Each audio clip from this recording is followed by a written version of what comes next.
I came here several times with my father when I was little, but stopped eating here as often after growing up. I hope the food here will be to your taste. Oh, don't worry. We haven't eaten at a hotel like this in a while. Paimon's getting excited already. In that case, I'll go order for us first. Please wait here a moment.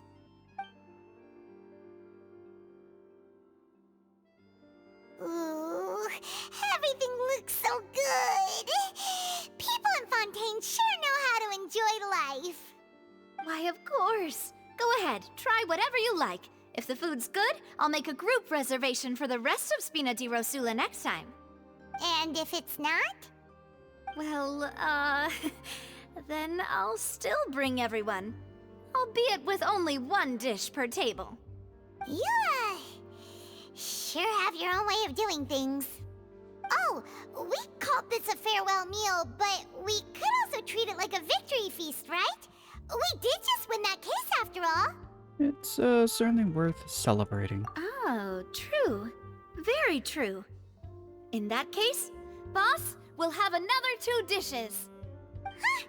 Paimon didn't mean that you had to order even more food.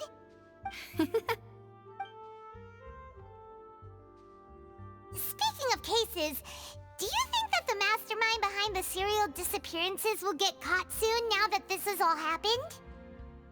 Well, we've certainly taken a big step forward, but I feel that's about it.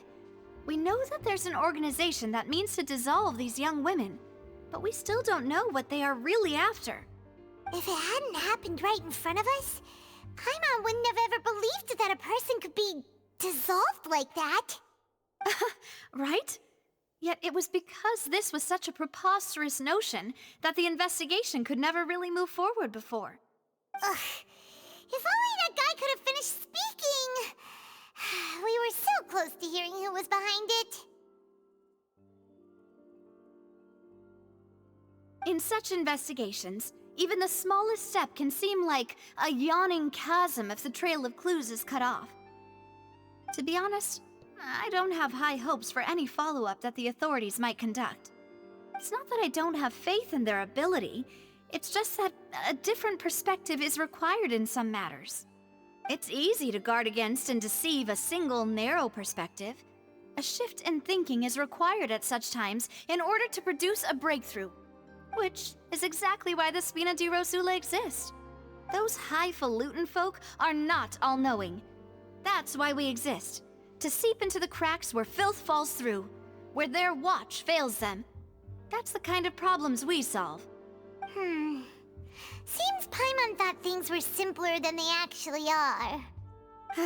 It's all right. Well, this was supposed to be a farewell meal, so I doubt you have further interest in this business, right? Let's talk about something else. Like, what are your future plans? We went to ask the Hydra Archon for some information. That's true. We didn't have a chance to speak to her after the trial ended. It didn't really seem like the right time or place to do it anyway. I see. So, your primary objective, which has been foiled so far, was to have a chat with the Hydro Archon. I've heard that there's a long line of people waiting to meet Lady Farina. I suspect you'll be waiting for quite a while, considering that you missed your chance today. Yeah, we've heard that she's super popular here in Fontaine, and that it'll be tough getting any of her time. Well, would you consider some more, unique ways? Perhaps even methods of, let's say, questionable legality? Guess that's Spina di Rosula's boss for you. Chock full of sketchy ideas. Well, what did you have in mind? Well, one way would be to infiltrate a performance troupe at the Opera House, only to abandon your act at the play's climax and ask to speak to her after the performance. I'm sure Lady Farina would be eager to see the ending, and would agree in order to finish watching the play, don't you think? Could you suggest something a little more practical? This plan seems pretty hard to pull off. We'd have to go learn how to act, and acting's really hard. All right, here's another. Find a way to conceal yourselves under her bed. Then, wake her up in the dead of night and demand answers. Don't let her go back to sleep until she answers all your questions. I can personally testify that this one works. When I'm sleepy, I'll do anything as long as I can finally get some sleep. That might work, but that's not really the problem. The problem is we don't want to get ourselves arrested. Not like that's happened to us Valid before. point. I overlooked that part. I was just thinking about leveraging a person's desire for sleep. How can you overlook something like that? All right, no more joking around. Perhaps you could... Oh, I don't know. Cut the line when she's on a break. You did defeat her in court, clearing citizens of hers from false accusations. False accusations she had nearly upheld personally. I imagine that she feels quite ashamed about the whole thing. You mean that if we catch her while she's on a break, she might be too embarrassed to refuse? Oh, that does make some sense. Would someone with her personality really feel shame? Why don't we give it a try after this meal? You know, strike while the iron is hot and all. Huh? Paimon, did you drink my Fanta? Was this your drink?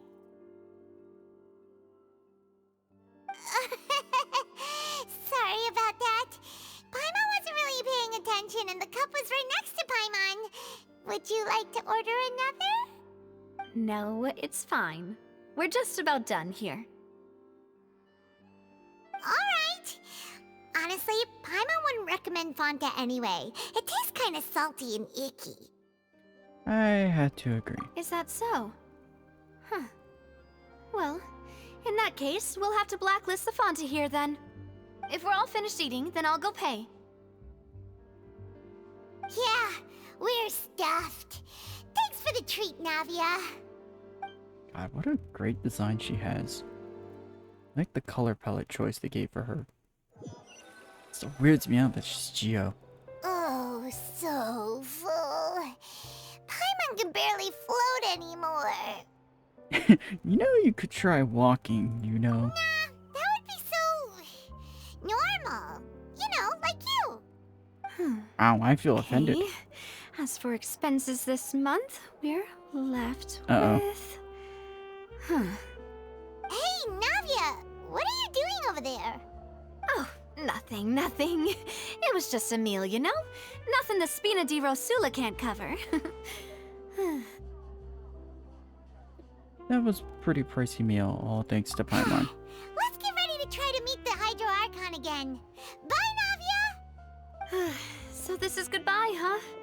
Well, if you do encounter any other trouble in Fontaine, you're always welcome to contact the Spina di Rosula. I'll give your request the highest priority. In any case, I wish you smooth sailing. I'll see you again, Yeah. partner. I was expecting that sentence. Appropriate with the nation of water, as light rain falls without reason. Alright, so now we're getting to the final act. Well, as of 4.0. We can't really do anything else until next month. So I wanted to hurry up and get all this recorded now before all the spoiler stuff comes out. Which I'm sure it's already out now. But either way. There aren't many people On around deck two now. anymore. Looks like that boat we took to Araneas might have been the last one. Vache. What is with that voice again? Looks like we're back here again. Huh? Traveler? Are you hearing voices again? Yes. Ugh. That's kinda spooky. Are you sure we don't want to come back in the morning? Vache. Vache. Hey, why are you still walking towards it? There might be something nasty in the water. I can feel strong emotions. Hang on. Paimon can kinda hear a voice. It's calling for Vache, right? Hey, traveler! Stop walking! Come on, wake up! What is going on?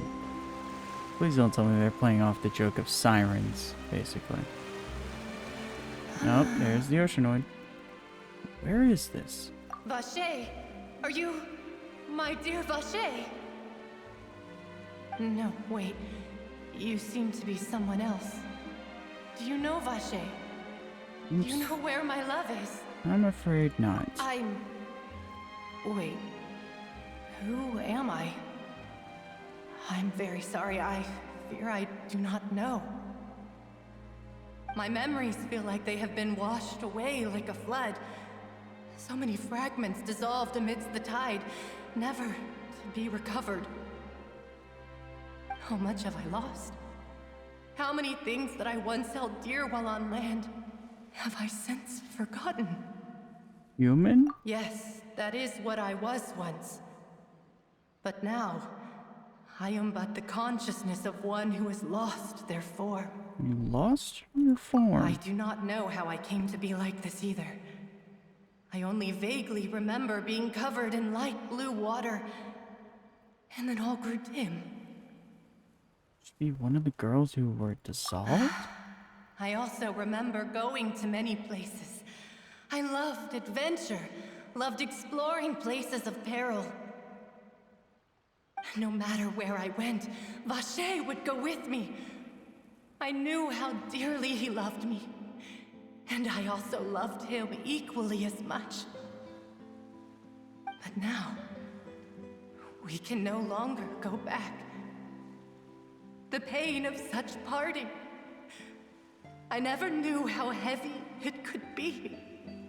Well, you need me to find him. No! Our reunion no longer has any meaning. There is no way for us to create any new memories. The thought of me gives him no succor, so let it lie forgotten beneath the waters. If you meet Vache, tell him not to look for me. Tell him to move on. That is the only thing I still remember. I believe it will be hard for him to forget you. Perhaps that is so. As I was submerged in the waters, losing consciousness, I saw Vache above the surface. His eyes were filled with such sorrow, such longing. If only I could have comforted him, told him that I did not suffer. Indeed, I had felt a great warmth.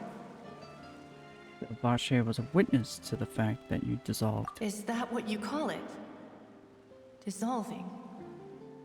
If anything, I consider it a form of release.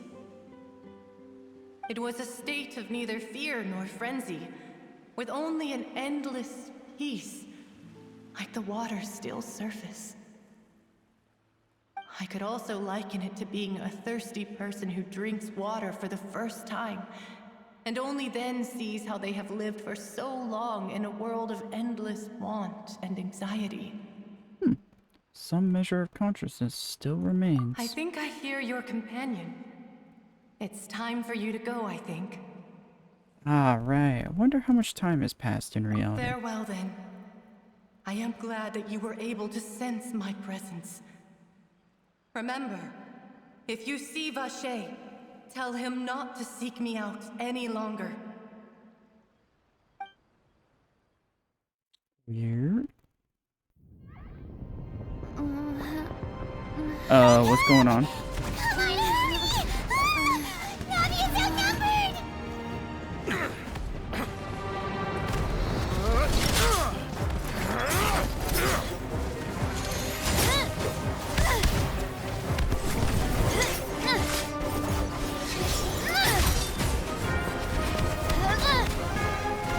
Demoiselle, look out!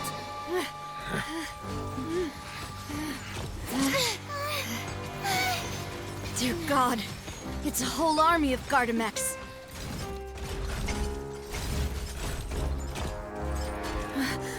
Chlorand?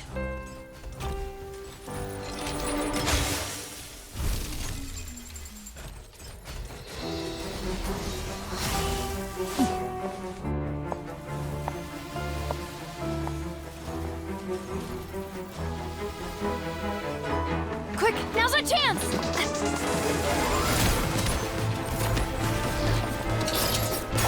Ah, Star Wars aim.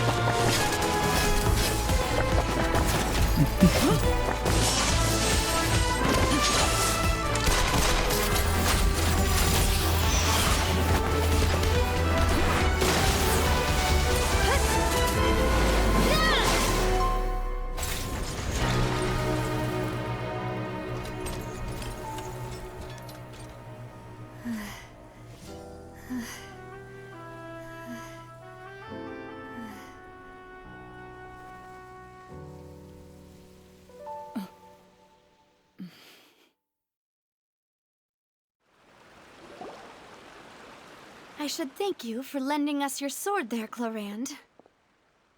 But before I do so, could you explain how you managed to show up here? I followed you. It seemed to me that danger has followed you more closely as of late. I believe that following someone without their knowledge is actually called stalking, is it not? Mr. Callus's last wish was for me to ensure your safety, and I will not betray his trust. He would do the same, were he alive today. Do not speak of my father! Sorry, demoiselle. I was not strong enough. Thank you for your aid, Miss Clarand, but do keep an eye out for your manner of speech. I believe we all wish to avoid unnecessary emotional harm. Sorry, I did not consider your feelings. Whatever. What else do you know? How did you come to the conclusion that I'd be in grave danger? I doubt I know much more than you, but I believe that the mastermind behind the serial disappearances is very powerful. Your performance tonight will almost certainly attract their attention. I'm sure they've known about me. To be honest, I'm shocked it's taken them this long to act against me. And what about these Gardamex? I thought only those associated with the Maison Gardiennage could control them.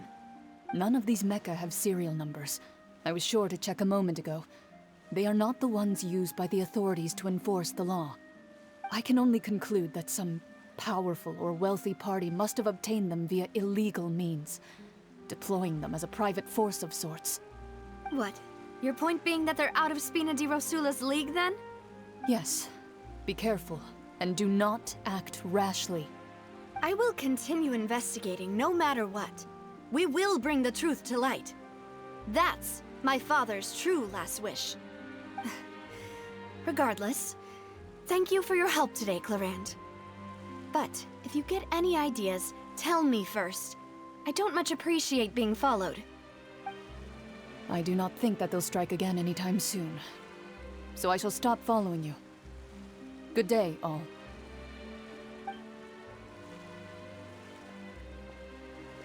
Interesting. Right. I suppose that's the best news we've gotten today. Demoiselle, I believe that Miss Clarand was being sincere with you. If we tried, we could attempt to thaw relations a little. I know, she's... What just happened? Oh, thank goodness! Paimon thought we were done for!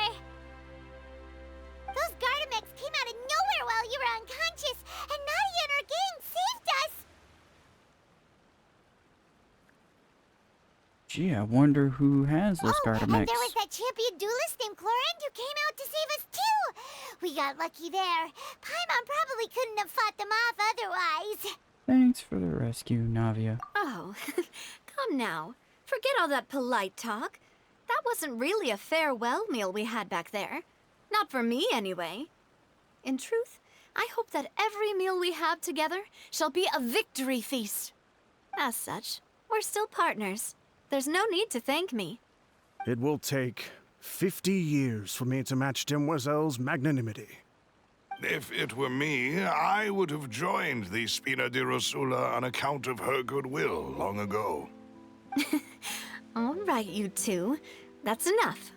Actually, Navia, how did you know that we were in danger? You sure did show up in the nick of time. Well, to be honest, you're the one who tipped us off, Paimon. Huh? Really? Paimon contributed somehow? Ooh, Paimon's even more amazing than she thought! Yes, all thanks to you grabbing my drink by mistake. How did that help? after we parted ways, I was on the way back to one of our bases when I suddenly thought of what you said. That the Fanta tasted kind of salty and icky. I thought it tasted strange as well, but I couldn't be sure. Fanta only comes in sweet flavors, so how could it have tasted salty? The color of the drink, if I recall, had also been a bit off. So the Fanta had been spiked with water from the primordial sea? Yes. So, if you hadn't drunk that cup for me... Spina di Rosula is preparing the grandest of awards for you as we speak for saving the boss. Huh. Really? Otherwise, we would have been... I sent people to Hotel de Boer to investigate, but whoever did this left no trace at all. That's when I figured out that you might be in danger, and hurried here as quickly as I could. But why would they go after us too? All we did was defend Linny in court and help clear his name. Ugh, now we're caught up in this mess too, aren't we? Gee, who could it be? You did foil a plan that they were probably pretty proud of, and almost got their name in the process. Speaking of which, did anything strange happen when you drank the primordial seawater? Well, it can't be coincidence that the traveler fainted just now. She said that she heard that voice calling for Vache again. Oh, and this time Paimon heard it too, but it was real faint. Does this situation have to do with the primordial seawater then? The ability to hear voices like that has to do with one's sensitivity to the hydro element. Yep. Does that mean the primordial seawater raises someone's sensitivity to hydro when it's used on people who are not from Fontaine? That doesn't sound like too much of a bad thing, to be honest.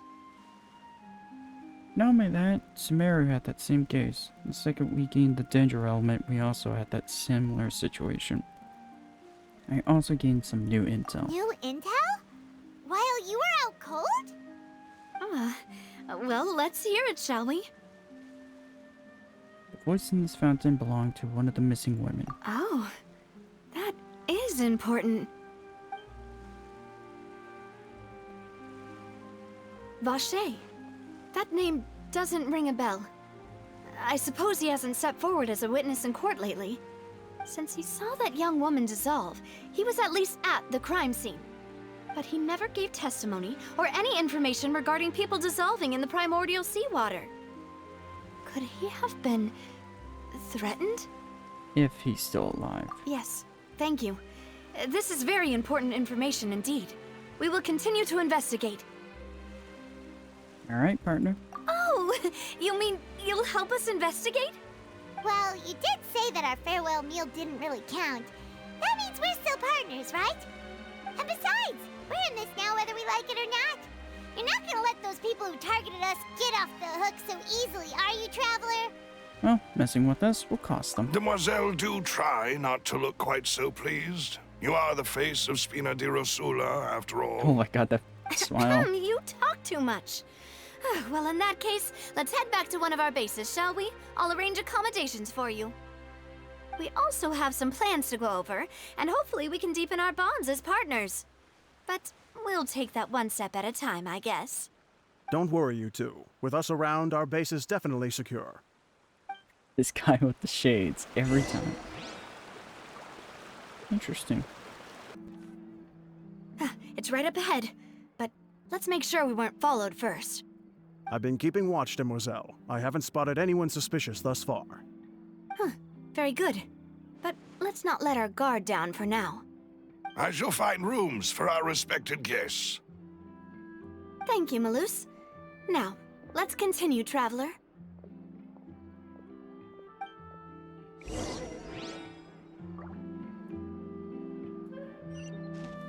Alright. Oh. Going down here. Oh. Maybe I should have looked down first.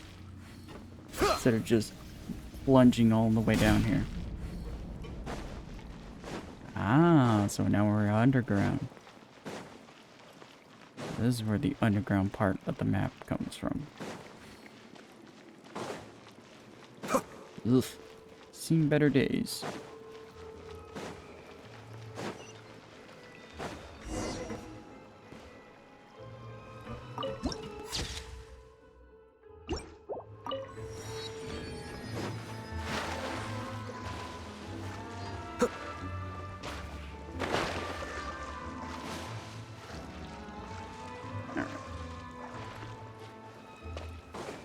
It's a nice little place, I'll admit. Finally on the right path.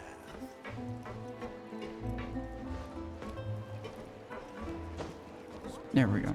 I was like, why am I getting stuck on chairs? So, this is your base? It's not quite what Paimon imagined. Your accommodations have been arranged. Under the present circumstances, I can confidently say it's the best we have. Thank you. Well, our funds have been a little tight lately. After all, we don't allow illegal or unethical profiteering. In fact, our funds often come from citizenry who support us. Seems like it's tough times for everyone. But if you have the support of the people, that does sound like it's worth it. To be honest, our financial situation was a lot better back when my father was in charge a few years ago. I'm afraid I'm not quite his equal. Your father, he was the previous boss of Spina di Rosula, right? How did he... I'll talk about that. Demoiselle, if you'll allow me to explain. No. I'll explain it myself. I suppose I couldn't run from this topic forever. And as partners, this is something I hope they can understand. My father's name is Callus. Yes, the same one they call Callus the Unfaithful in the streets. 3 years ago, he was accused of murdering his own friend. But he chose a duel to defend his honor instead of standing trial. He died in the duelist's ring. Oh no. But I do not believe my father was a murderer. I'm sure he was set up. At the time, I believed that if he only stood trial and was duly investigated, something amiss would crop up and prove his innocence.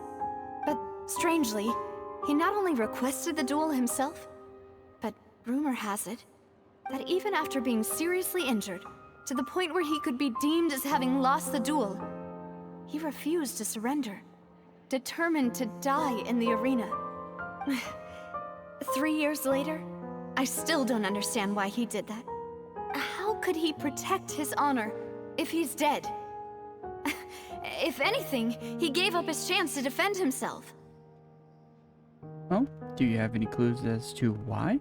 The closest piece of info I have is that my father had been investigating the serial disappearances case at the time of his death. Ah, so that's why you're so determined to get to the bottom of that case. Well, at least tells us this case That's is right. old. I've also tried to investigate the murder my father was implicated in, but I haven't found a single new clue in my countless reviews of the investigation records. However, I believe that if the murder case is related to those behind the disappearances, they must know something. I must know what really happened. Was my father coerced? Framed? Even if he really did kill his friend, I must get to the truth. If only he'd been more open with me when he was still alive. He even hid the fact that my mother died due to complications when giving birth to me. And now, here I am investigating his death. You really are a handful, aren't you, Papa? Well, seeking the truth. You know, we're quite alike in this regard. Mademoiselle, please, if there is anything I can do, anything at all. I also will never believe that Master Callus murdered anyone. There are none whom I respect more than the two of you, Demoiselle. Master Callus did so much good in life, yet all it took was one murder case for him to be dubbed Callus the Unfaithful. Even our supporters decreased greatly due to that incident, hence our strained finances at present. Wait, if Callus was such a good man, wouldn't people at least be a little suspicious when he was accused? No. Perhaps people just revel in that kind of drama. It's not something exclusive to people from Fontaine, really. Everyone's like that. People love watching the evil turn over a new leaf, but they also enjoy watching good people fall into an abyss from one slip-up just as much. But how could... never mind. If Callus was really falsely accused, we have to find the truth. He didn't deserve to have that happen to him. There is one other thing. Master Callus's opponent in the duel. was Ms. Clorand. Oh, her? Well, then, isn't that as good as saying that she was the one who killed him? No wonder the mood was a little strange between the two of you. Yeah, that's not the sort of thing that you can just let go and move on from. Oh no. Ms. Clorand has always placed great emphasis on the honorable nature of the duel. If her opponent doesn't yield, she will not stop either. She knew Master Callus beforehand and greatly respected him, but seeing how he was resolute in the arena, there was only ever one choice she could have made. It's not that I don't understand her at all, but I just can't deal with this yet. Don't worry, Navia. Paimon knows how you feel. You don't have to force yourself to do that. Afterward, Ms. Clorand told us that at the start of the duel, Master Callus requested that she ensure Demoiselle Navia's safety. Well then, that indicates... Yes, that is our understanding as well. Oh, Papa. What madness drove you to ask the person who killed you to take care of me? All right, anyway, that's the information I wanted to share with you. Even if it did sound like I was just complaining towards the end. Nope. I understand how important this is to you. Thanks. You two should go and rest. This was quite a day after all. Yeah, I don't like eat. we've ever been hunted Please, down like relax and get criminals. some sleep. We will ensure you rest soundly. Or been wanted or anything like that. You know, not like that's ever happened.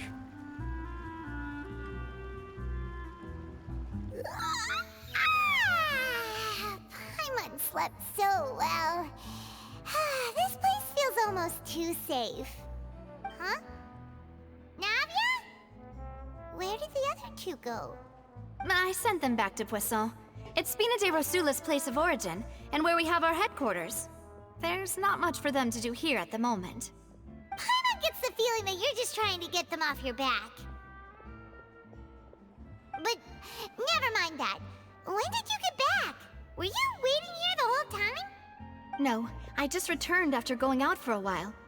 I did some investigating yesterday regarding the name Vache. Wait, so you didn't sleep at all? How could I after having such critical new evidence appear? Guess Paimon wasn't speaking for everyone just now, huh?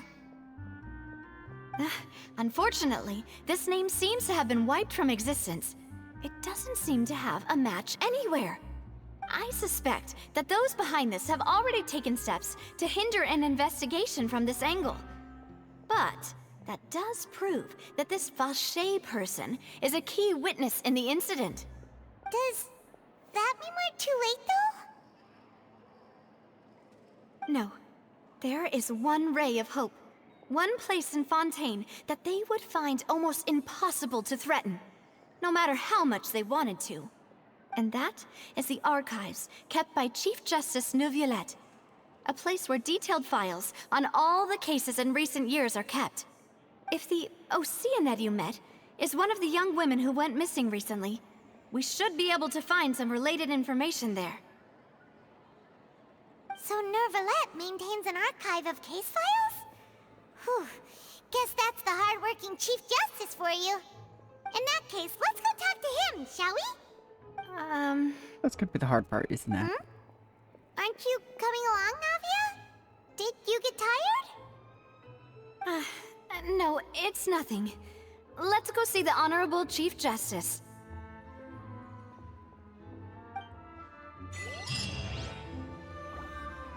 Alright.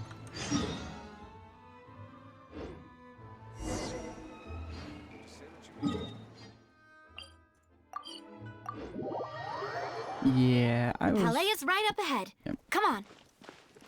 Why do I have a feeling we're about to see what the complication is right now? And as you know, this Chief Justice is pretty much the gene of Fontaine. So, like, every region's gotta have the equivalent of her.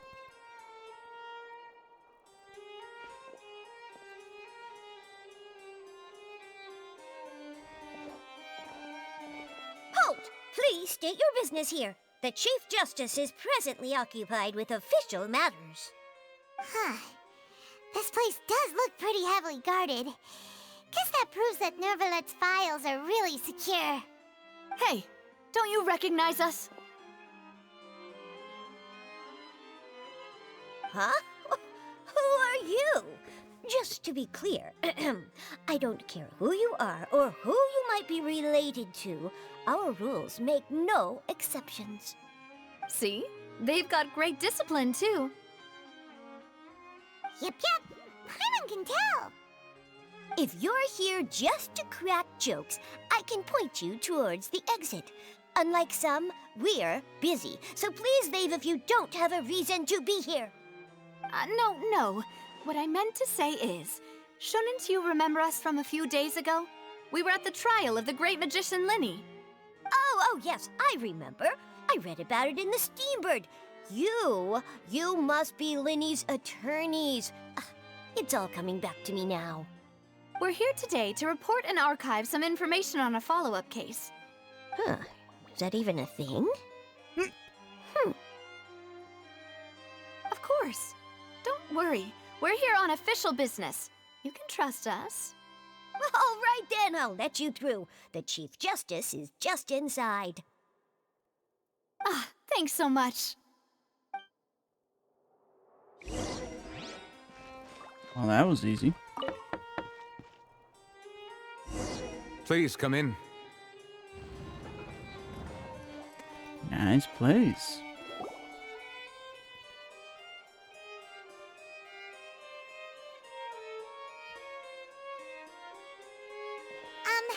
Sorry to barge in, Monsieur Nervalet. We only lied to get in because we didn't know any other way. It's all right. Please let me know how I may be of assistance to you. So you're not mad at us? We're looking for a man called Vache. He may have been an eyewitness in the serial disappearances case. If we can find him, we may be able to unearth some key information on the case. Ah, I see. In that case, please wait here a moment while I browse through the files.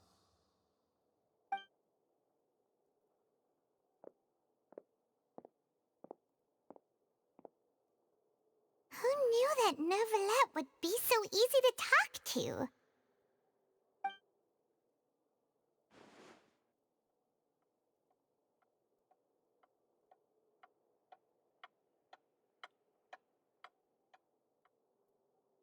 Unfortunately, I'm quite certain that no one by the name of Vache has been involved in any case, criminal or civil, in the past several years. There are no records of him either in the files or in my memory. So we're back to square one. Traveler, what if it was really just a dream? Is that so? All right then. Thank you so much, Monsieur Neuvillette. We'll take our leave now.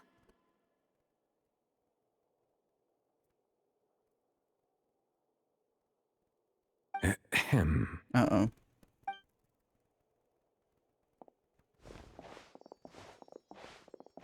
Miss Navia, I can understand how you feel. Your father, Callus, was a truly exceptional man.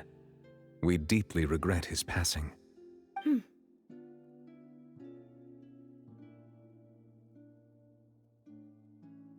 And what are you trying to say, Monsieur Neuvillette? Are you trying to console me? Extend your sympathy? Or just express some tendril of regret? No. You are not trying to do any of that. I can hear it in your voice. There's no emotion behind your words. You only said those things because you felt like you should.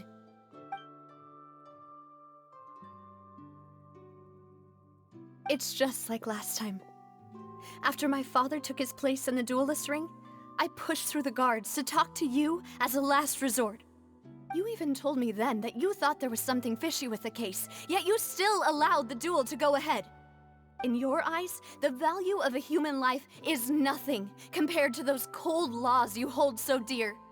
If you truly regret my father's death, then why didn't you call a stop to the duel? Why didn't you give me the power to stop him from throwing his life away?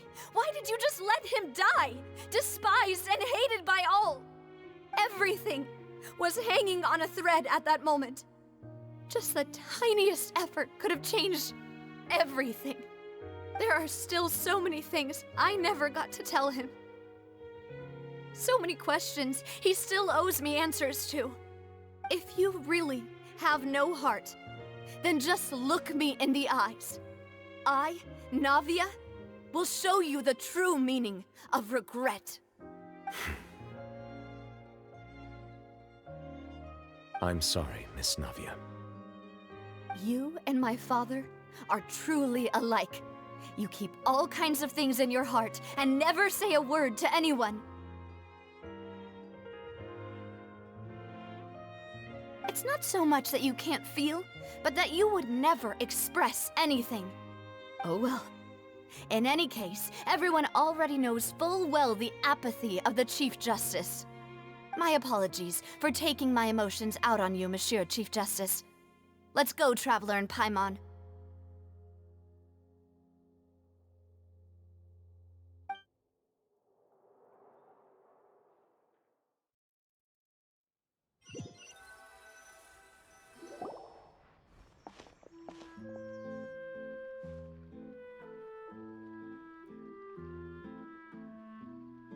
Navia, are you okay?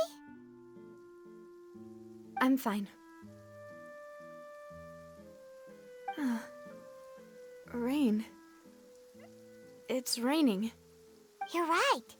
Wasn't it still sunny when we went into the building? And there shouldn't be any active trials today. How strange. Now that I think of it, on the day my father was convicted of murder, it was also raining. Rain. What is it? Did you think of something? Was he outside when it happened? Yeah, he was outside. It was uncovered and the rain could fall there. Why? Do you think the rain could have affected the crime scene? That thought has occurred to us before. We've even expanded the search area to try to account for that, but didn't find anything of value. But there was something you didn't know at that time. Oh? Wait. You don't mean... The fact that people can be turned into water. So you're saying that the true murderer could have been turned into water and then got washed away with the rain? Yeah. And if that's what had happened, then no one would have believed your dad, even if he explained what he saw to the authorities. I really think I found a true genius for a partner. You're completely right. How did I not connect the dots earlier? All right, let's go to Poisson. With this new lead in mind, we'll get to the bottom of my father's case for sure. Yeah, we're gonna make progress for sure this time. Do you want to go with me now? Or do you want to head over by yourself later? Go while the idea is still fresh. Great. Let's go then. I'm gonna assume the other options basically so you can explore. I assume. But don't care.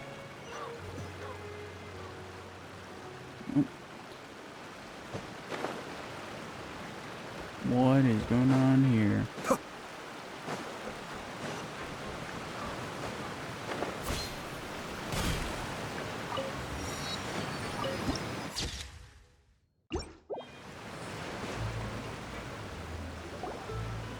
Whoa, what a huge ship! Why would a ship be anchored at a place like this? There's no need to be so surprised. While it may look like a ship, it's actually Spina di Rosula's headquarters. My father was the one who asked for it to be built like this. Perhaps our taste in exterior design is the only thing we occasionally had in common. A gigantic and glamorous ship embodies discovery, opportunity, ambition, and conquest. It symbolizes Spina di Rosula's bright and limitless future. I think I'm starting to get why you like it. And Paimon thought you were bluffing when you said Spina di Rosula had a glorious past. Paimon was confused why a group with such a history would live in the sewers. But now that Paimon has seen this ship for herself, she's been convinced. Well, Poisson is where Spina di Rosula began, after all. It's our main base, our home.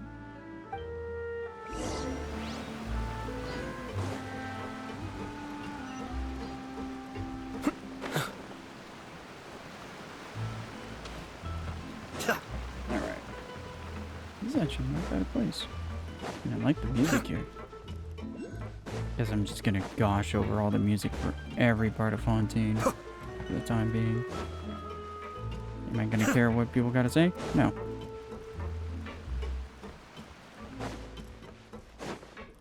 It's a really giant ship, that's for sure. I reckon Captain Beto would be impressed.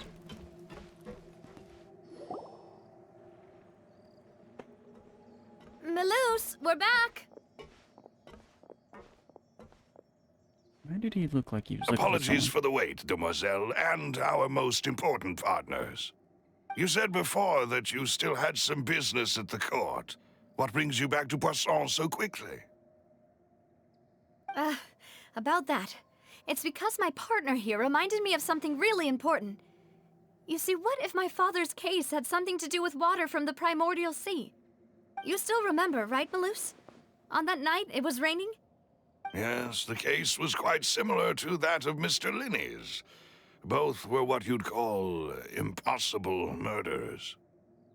Well, could the mastermind be the same person? Could you tell us a bit more about what happened before? Yeah, of course. Many years ago, something called synth began to gain popularity in Poisson. At a glance, it was a kind of drink that could excite your mood and produce many pleasant hallucinations. Wait! Didn't that guard guy who turned into water also mention that the primordial water could be used to produce some kind of potion? Yes, he did. Considering what we know now, it's almost certain that synth is created using water from the primordial sea. If you drink synth for an extended amount of time, you'll suffer many side effects, such as losing the ability to focus or control your emotions. And if you were to stop drinking it completely, you'll experience flashes of paranoia and anxiety while lacking energy to do anything. It's an extremely dangerous substance. As he oversaw Poisson, my father was compelled to put a stop to synth abuse and called for a complete ban of it. Boss's uncompromising attitude incurred the synth vendor's wrath, but no matter how much they threatened or bribed him, he refused to yield. Not only that, Boss became determined to find the mastermind behind the synth operation and put an end to the problem once and for all. Yes, but the enemy was very cunning.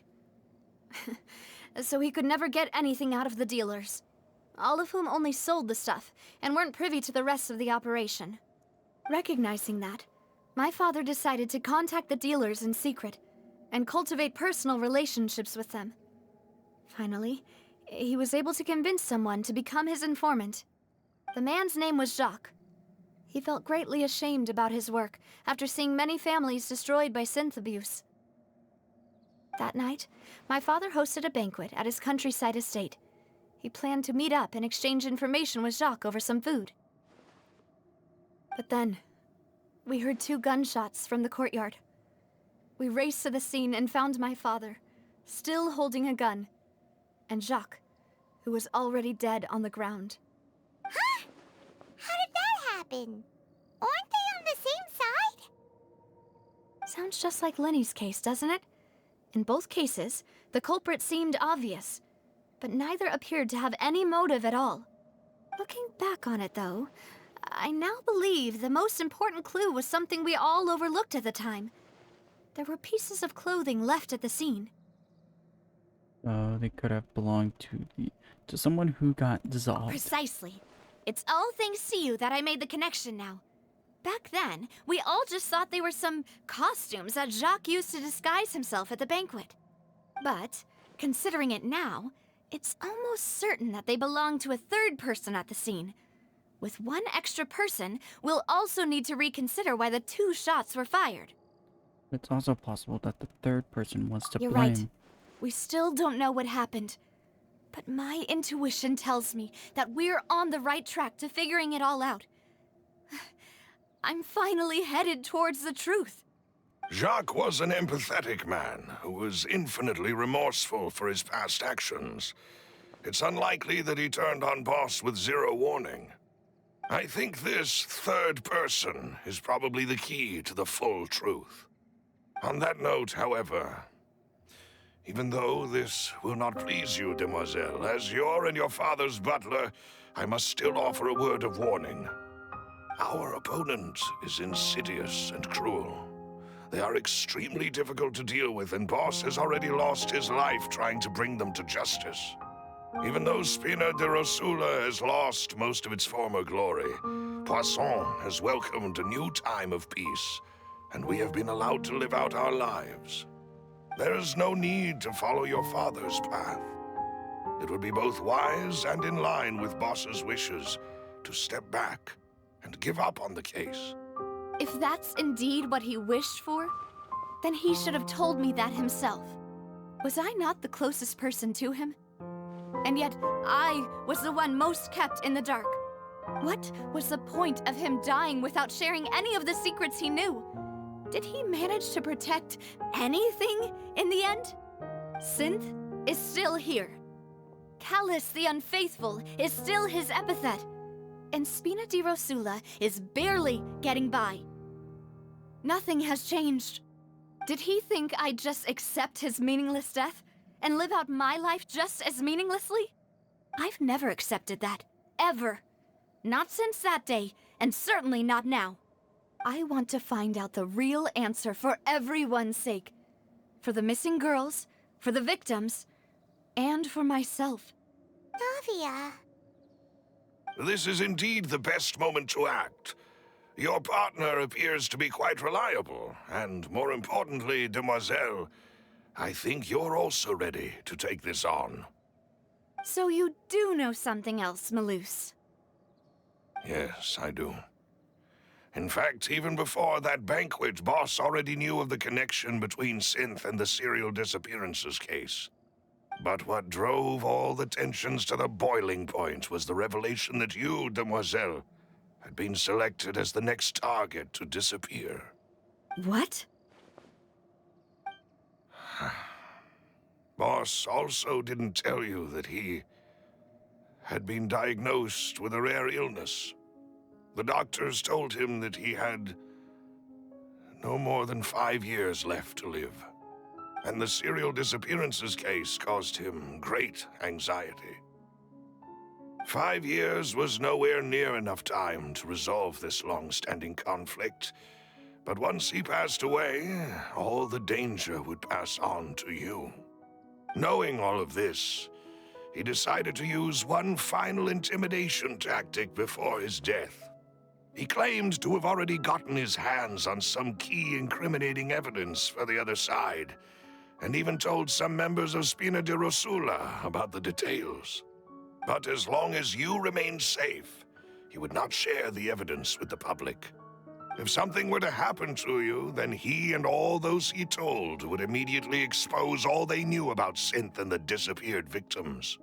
Right, so nobody would be able to get off scot-free. As we've seen, Boss's tactic has worked. Even though Boss has been gone for a long time, the other side has not tried to take Demoiselle's life. No, I don't believe it. He never appeared to look sick to me. No father wants their daughter to see them weak and haggard, especially someone as proud as Boss. To him, dying in a duel and suffering lasting dishonor as the unfaithful were still far preferable than losing face in front of his daughter. So he chose to die in silence, so that he could protect me. I'm afraid you're not understanding this correctly, demoiselle. What Boss wanted to hand to you was not a parasol, but a sword. If Boss's spirit could hear you telling me that you want to find the answer for the sake of everyone involved, I'm sure he'd be extremely proud. That fool. Couldn't he have just given it to me straight? No. He might have set up everything precisely because he never thought I'd be able to understand him. Is that the amount of confidence he had in me? And what if I was never able to make it to where I am now? Well, he gave you the chance to live how you want. Yeah. I suppose that's true. With the way he'd set things up, if I had wanted, I could have just lived out my life without a care in the world. But thankfully, he rarely talked to me about complex matters, and thus understood little of me as a person. In this case, he really didn't need to give me an easy way out. Malus, what was the key evidence that he shared with you? It's the location where synth is produced. Essentially, it's the enemy's headquarters. When he was threatening the enemy, Boss didn't share the specifics of the incriminating evidence he found. But if you want to use it against the enemy, you'll still have to take several things into consideration. Why? If we know where the place is, can't we just go storming in? You mustn't forget that we're fighting against a mysterious and dangerous organization that's been in operation for decades. There's no telling what might be lying in wait at their headquarters. We also have no idea what kind of evidence we may be able to find inside, nor what people we may be able to capture. But a single visit to their headquarters would be tantamount to a formal declaration of war. The worst case would be that we leave empty-handed, but also open ourselves up to full retaliation. Then, in that case, why not work with the Fontaine authorities? Well, you saw one of them dissolve during Mr. Linney's case. We have no idea just how thoroughly they may have been infiltrated. Huh. That's true. Seems my father really had no choice. But things are different now. It should be a lot easier to prove the other side's guilt, now that we've connected Synth with the disappearances case. You sound like you've put a lot of thought into this, Malus. I am the butler, after all. I live but to serve the boss and Demoiselle's will. I've always been willing to take on any kind of risk for your sake. But considering my relative lack of ability, I've spent my time keeping secrets, performing basic investigations, and waiting for the right time to come. Thank you for all of that, Malus. Have you discovered anything new in the past few years? Let me think.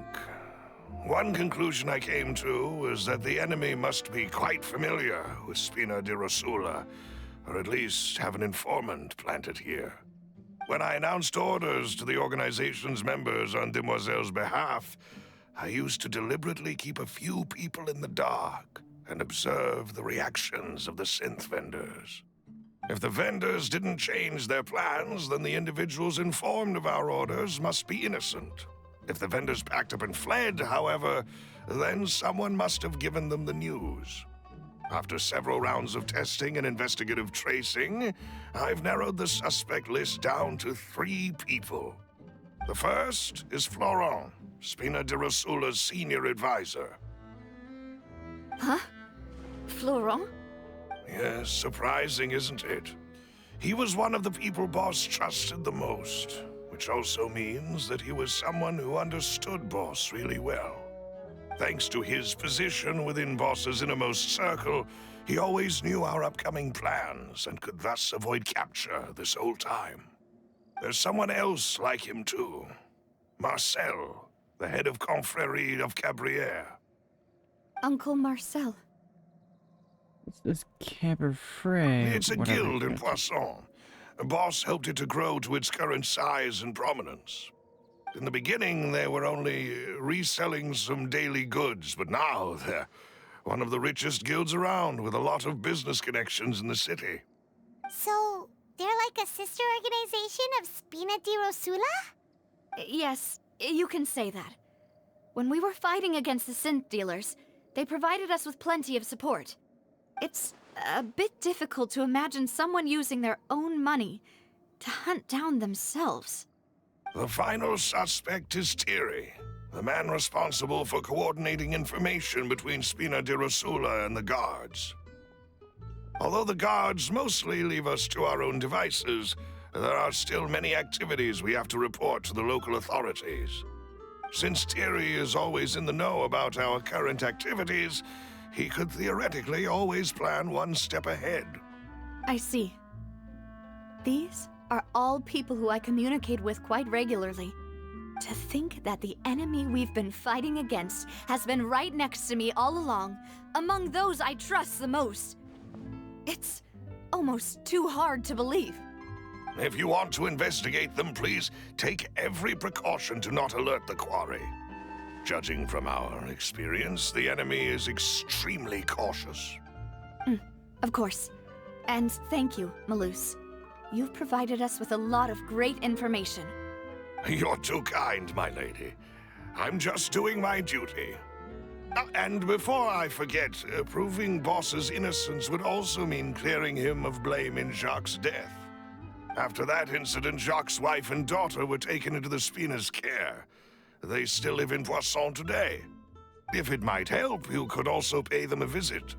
I can make the necessary arrangements. Oh, thank you so much, Malus. You really are the best. A new case awaits, my dear partner. Leave it to me. I hope we can work together to uncover the truth and end this case once and for all.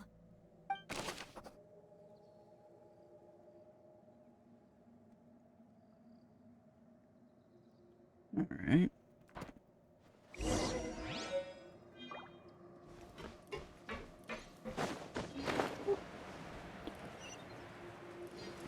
Time to figure out who was it. It is settled, then. Please excuse me, and enjoy your conversation at your leisure. Thank you for arranging everything for us, Malus. Excuse me, miss. Do you need anything from us? Oh, Hey, Navia's all quiet. This isn't like her at all. Let's not bother her for now. I'm sorry that I only came to visit after all this time.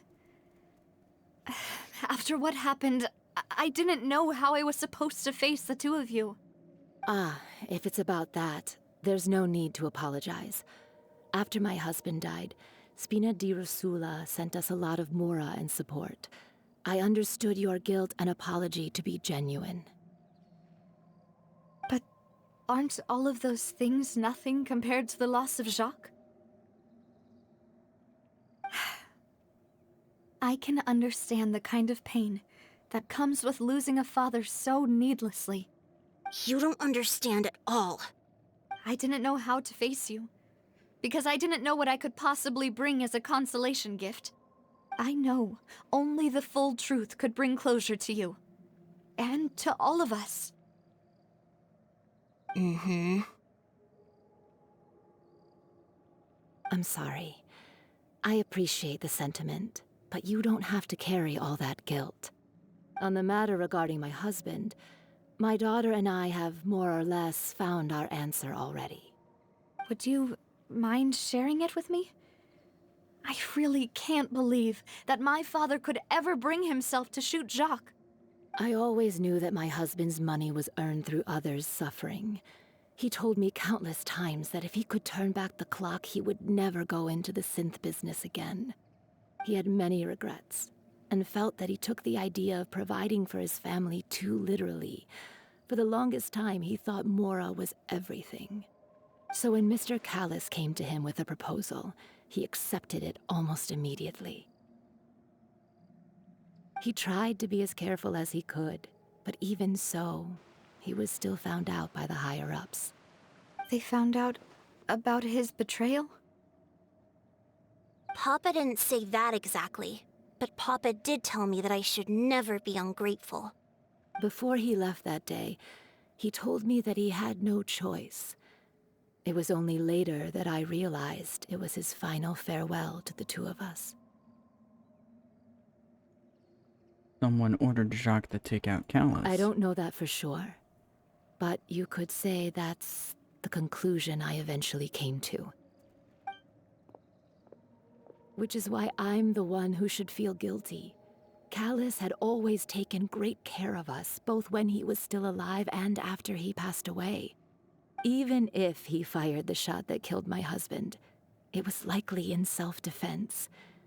It is impossible for me to hate him for what he had done.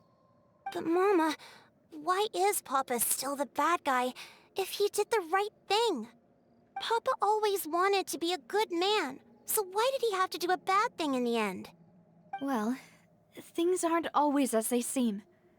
You still feel like your papa was a good man, right? Yeah, Papa was a really good man. The best in the whole world. Then you should hold on to that. If a good man had to do a bad thing, then he must have had his reasons. Regardless of whether he left you a parasol or a sword.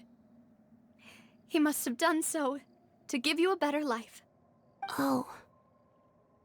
Thank you for everything you've told me. I will definitely find the truth. The current state of things is not something I'm willing to just sit back and accept. Thank you. I'm very grateful to hear this from you.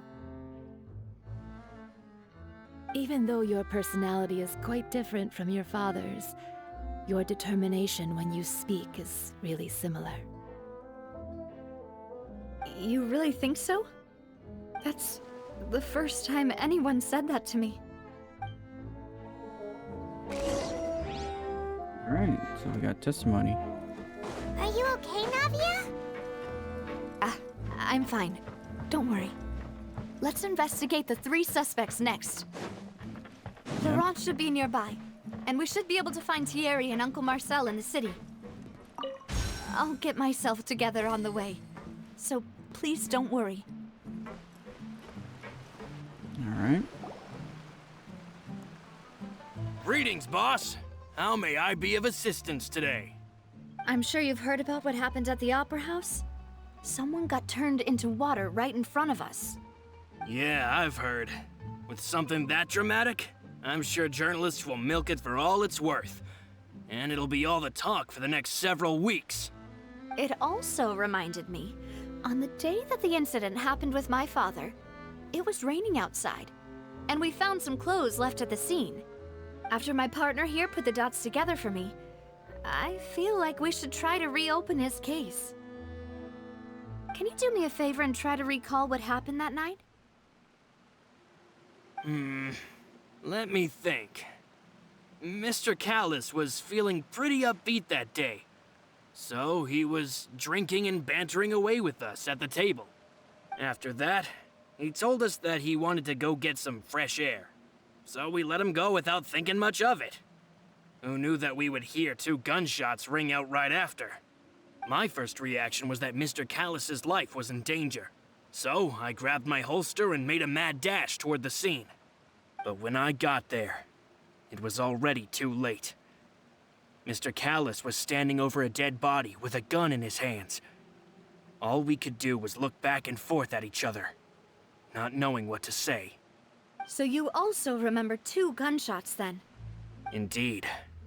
The guard said that the first shot didn't hit anyone, while the second killed Jacques. But I've never really bought that explanation. Reason being, Mr. Callis had left his gun on the table. I even made sure to confirm that before running to the scene. But according to the guards, that doesn't mean he couldn't have had other guns on his person. About the clothes left at the scene that you mentioned, do you think there was a 3rd person there who was turned into water? Well, it's very possible. At least from our perspective, my father had no reason to kill. So he would also have no reason to bring an extra gun with him. The gun he was holding probably belonged to Jacques, or a 3rd person on the scene. Yeah, that makes a lot of sense.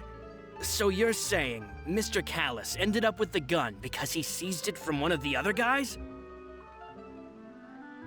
But hold on. If that's what had happened, then why didn't he share the truth with any of us? He didn't even want to face the Oratrice machine, and chose instead to prove his honor in a duel. Did he lose all faith in the courts after seeing someone dissolve right in front of his eyes? About that, Malouse told me a thing or two. So, I think I can understand why he committed to the duel. I'll tell you everything once the whole truth has been revealed. I understand. Then I'll leave Mr. Callus's honor in your hands, boss. And if I may just say one more thing. The whole Callus the Unfaithful epithet has been a thorn in my side since the day it was invented. Many people have laughed at me for still calling him Mr. Callus, even after so many years have passed. But it was Mr. Callus's trust that allowed me to rise through the ranks of Spina di Rosula and live the life I lead today. No matter what others might say, he'll always be the man I respect the most. And he'll always be my boss. Don't worry. I will definitely find the truth. You and all our other comrades at the Spina deserve to know the truth as well. Alright. Yep. Need some more information now. Where is this guy? Hey, Thierry! It's me! Oh, now, what brings you here, Miss Navia? I've heard that you made quite the name for yourself at the Opera House. Oh, so you've got news of that already. Oh, okay. Hey, I'm also a member of the Guards, you know. The way you make it sound, people would think I was sent off to Poisson because I had done something wrong. Are you sure there isn't a little bit of truth in that? Under normal circumstances, shouldn't you have been called back to the city already? I mean, where I work is really up to me. Let's just say I enjoy the ambiance of Poisson. Callus did a fantastic job running the town, building Spina di Rosula from the ground up and clearing many obstructions in my way. It would be next to impossible for me to find a similarly easy but high-paying job in the city. Anyway, enough chit-chat. Are these two friends of yours? You, here for some formal business? Yes. These two are my partners. What happened at the Opera House made us realize that Linny's case and my father's may be related. We're trying to reinvestigate the details of my father's old case. Ah, I get it. You think there might be more to the case now that we know people can be dissolved into water, right? I was also flabbergasted when I first heard of it. If you want to go through the original files from your father's case, I can help you look for them. That'd be much appreciated. Thank you. Actually, I have another question. Do you have the authority to dispatch Gardamex? Of course. Without them, I couldn't possibly handle Poisson on my own. Why do you ask? We definitely can't use them to forcefully get more evidence for your father's case. Well, you see, just recently, we were attacked by a horde of unnumbered Gardamex in the city. So, if you hypothetically wanted to do something against me, all you would need to do is get rid of the mecha serial numbers and send them after me. Then you think too highly of my abilities. Dispatching mecha is very different from controlling them. If I had to make an analogy, when you order a dish, the chef will make it for you. You can ask the chef to cook, but not to massage your shoulders or carry your baggage. If you try to make unreasonable demands, the chef would just think you're out of your mind and ignore you completely. The same goes for me and my Gardamex. Removing a serial number is also not as easy as you might think. There are a lot of complex steps to it, and it's almost impossible to keep it a secret.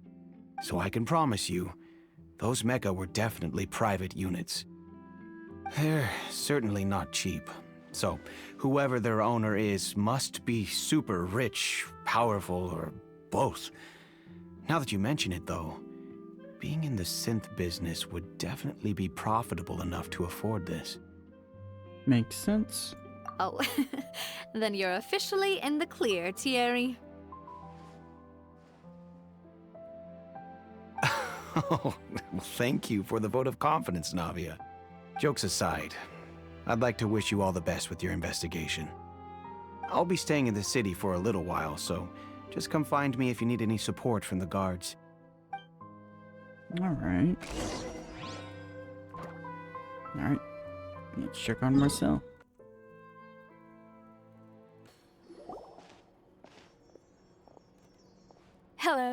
may I help you? I'm here to see Marcel. Could you please let him know? You can just say Navia's looking for him. Sure. I will let him know right away.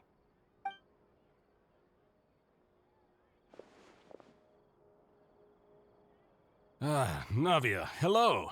Sorry to keep you waiting. I'm not as young as I used to be, so my legs are giving out a bit. Oh, it's all right, Uncle Marcel. There's no need to stress. I just wanted to talk to you briefly about what happened in the Opera House. I'm sure you saw everything too, right? Yes, I've never seen anything so strange. Oh, you were at the Opera House too? That's right. I went there with Navia to see the magic show. Who knew it would turn into a whole murder mystery? I also witnessed your marvelous sleuthing work. Quite impressive. To beat the Hydro Archon at her own game on her own turf, I can already imagine everyone in Fontaine discussing your exploits over a few glasses of wine. Oh, Paimon doesn't want to become the talk of drunkards. Apologies. It's just how Fontaine is as a nation. Everyone loves drama and theatrics. Uncle Marcel, you've also noticed that other thing, right? The fact that humans can dissolve in water? Yes, I was reminded of your father's case right away. Is that what you're investigating now? Exactly. I still don't have much solid proof, but I can sense that the other side has already begun to act. Oh, and what makes you say that? We were attacked on Araneus by some unnumbered Gardamex. And there was also an attempt to get me to drink water from the primordial sea. If not for the vigilance of my partner, I probably wouldn't even be here talking to you right now. Oh, you're giving us too much credit. Wasn't it you who protected us?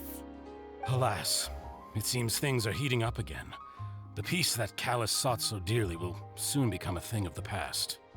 But rest assured, Navia, Poisson will always remain a safe haven for you. If you're scared, you can always return there. If anyone dares to lay their hands on you there, the Confrérie of Cabrières will use its funds to the last Mora to bring them to justice. Thank you, Uncle Marcel. But I don't intend to go into hiding. I'm going to strike while the iron's hot. Do you have any new thoughts on my father's case? About that. Sorry, my age is catching up with me, so it'll take me a while to recall my memory.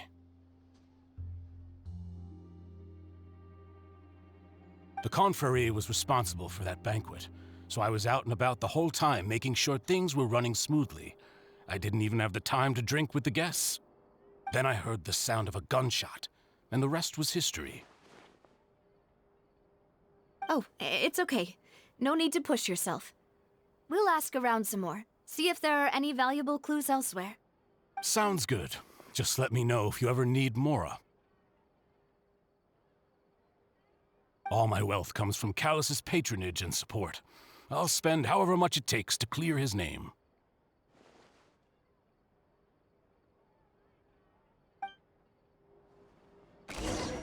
Interesting.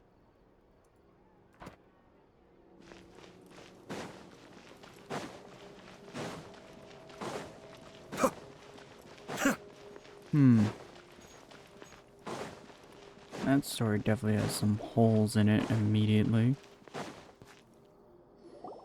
We've talked to all three suspects, purely based on their conversations with me. None of them sounded particularly suspicious. Yeah, none of them really stood out as a suspect. I suppose that's to be expected, though. If a single conversation's all that's needed to find them out, then my father wouldn't have needed to investigate the case for so many years. Anyway, even though we didn't make a breakthrough, let's still compile what we were able to find. But where should we start? Shock's motive. Ah, you're right! Flora mentioned that Callus probably only ended up with the gun because of circumstance. That makes sense. According to Jacques' family members, he already told them that he had been discovered, and that he had no choice before he left home that day. If I had to guess, he probably received an order from the synth boss to kill my father. Had he refused, he and his family's lives would have been forfeit. So, Jacques fired the first shot? That was shock. Oh? And why is that? Could he guarantee his safety after killing Callus?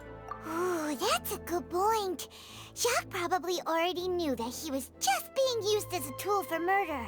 And once he had completed his mission, he'd be of no more use to his boss. Huh. So, what would make more sense from his perspective would be to turn his back on the Order and seek protection from my father. Seems the third person was the one who derailed everything. Makes sense. But without evidence, that's still just a theory. Besides Jacques, the attack from the Gardamex has been bothering me quite a bit as well. It's obvious that our enemy has become more antsy after the secret of the primordial seawater was revealed. Do you think he knew, even then, that we'd follow this lead to the end?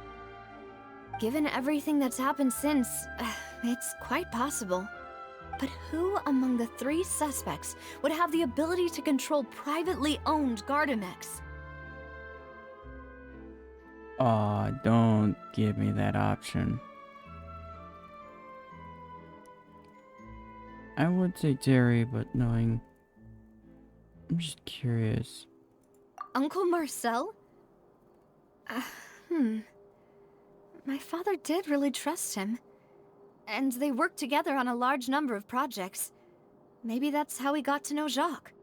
And with funds from the Confrérie, he could also afford a large number of Gardamex. Yeah, that little Still detail. really hard for me to imagine, though. After all, Uncle Marcel has been around since I was just a child. Also, wouldn't this mean he has been spending a whole lot of mora and energy to fight his own synth business? Maybe it was someone else. Thierry, you say? Huh. Curious. It is possible that he's figured out a way to convert the Gardamex for personal use. But I didn't feel like he was lying when he was talking to us about the mecha. I also don't think he'd be able to keep that kind of tampering under wraps. Yeah, had he actually tampered with the mecha, we'd be able to prove it with a simple check of the guard's inventory. If the mecha were taken from the guards, it should be pretty easy to find out when and how that happened. Florent?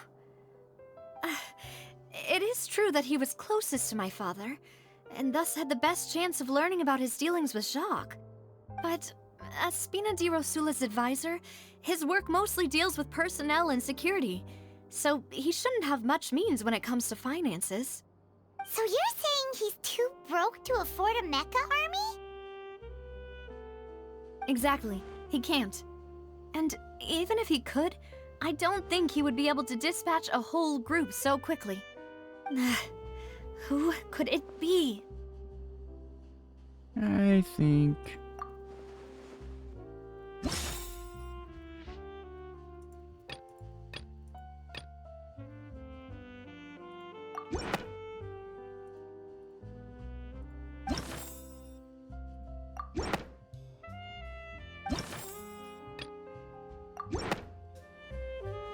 You know, if you think everything through, Uncle Marcel is indeed the most suspicious of them all. Could we be missing other suspects? Malus didn't know about the people turning into water thing when he narrowed it down to these three, did he? Malus has always been very reliable, and his judgment of others' trustworthiness has been fair and well considered. When he laid out his case for the three, the rationale he gave me made a lot of sense as well. The suspect is knowledgeable about the Spina's internal affairs, has the means to dispatch Mecha to assassinate us, and possesses significant intellect and foresight. Even if I don't want to believe it, I'm starting to see how things could all tie back to Uncle Marcel. Yeah, and he's also someone who's very close to you, after all. Well, we still have another trump card on top of all the theorizing and speculating. The synth production base. Yes. Malus did say that charging straight in there would be extremely risky. But we don't have any other options right now. We need far more solid proof before we can hope to go charging in on our enemy. Navia, here you are. Oh, I've been looking for you. Huh? Aren't you the guy from the guards? Did something happen? Yeah. News came from Irenaeus just after you left. We've got another trial on our hands. Wasn't that place built specifically for holding trials?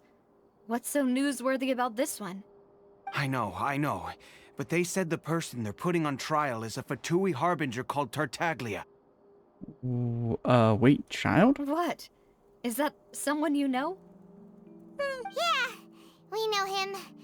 Maybe even a little too well.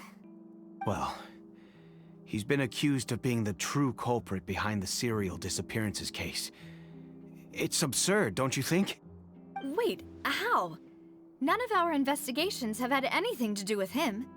That's what I thought was strange about it, so I came to tell you the news right away. If the charge against him stands, then it'll be next to impossible to get the guards to support any of our planned investigations. Right. Because they'll think they've already found the culprit. Yeah. And it'll be a lot harder then to clear Mr. Callus's name. I understand. Well, partner, what do you think we should do? We still haven't found any conclusive evidence. Let's split up. Huh? Split up? What do you mean?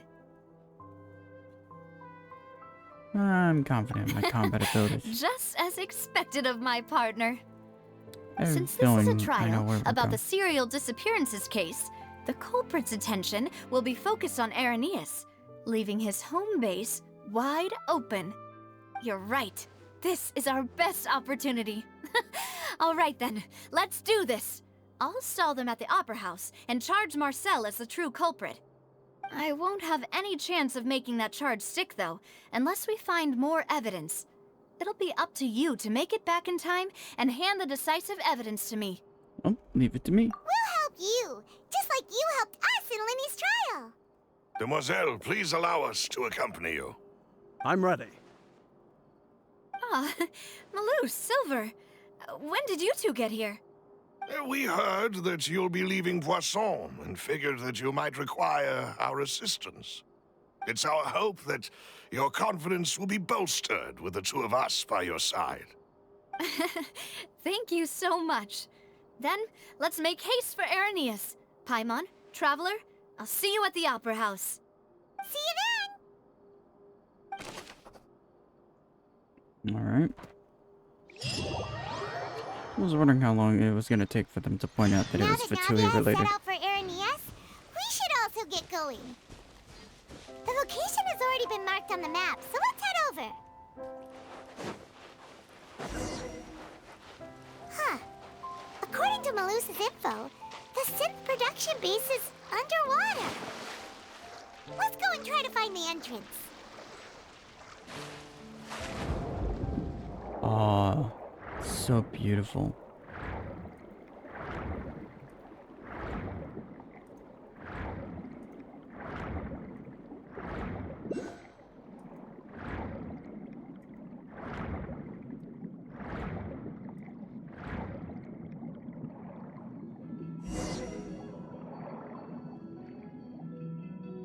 Finally found it!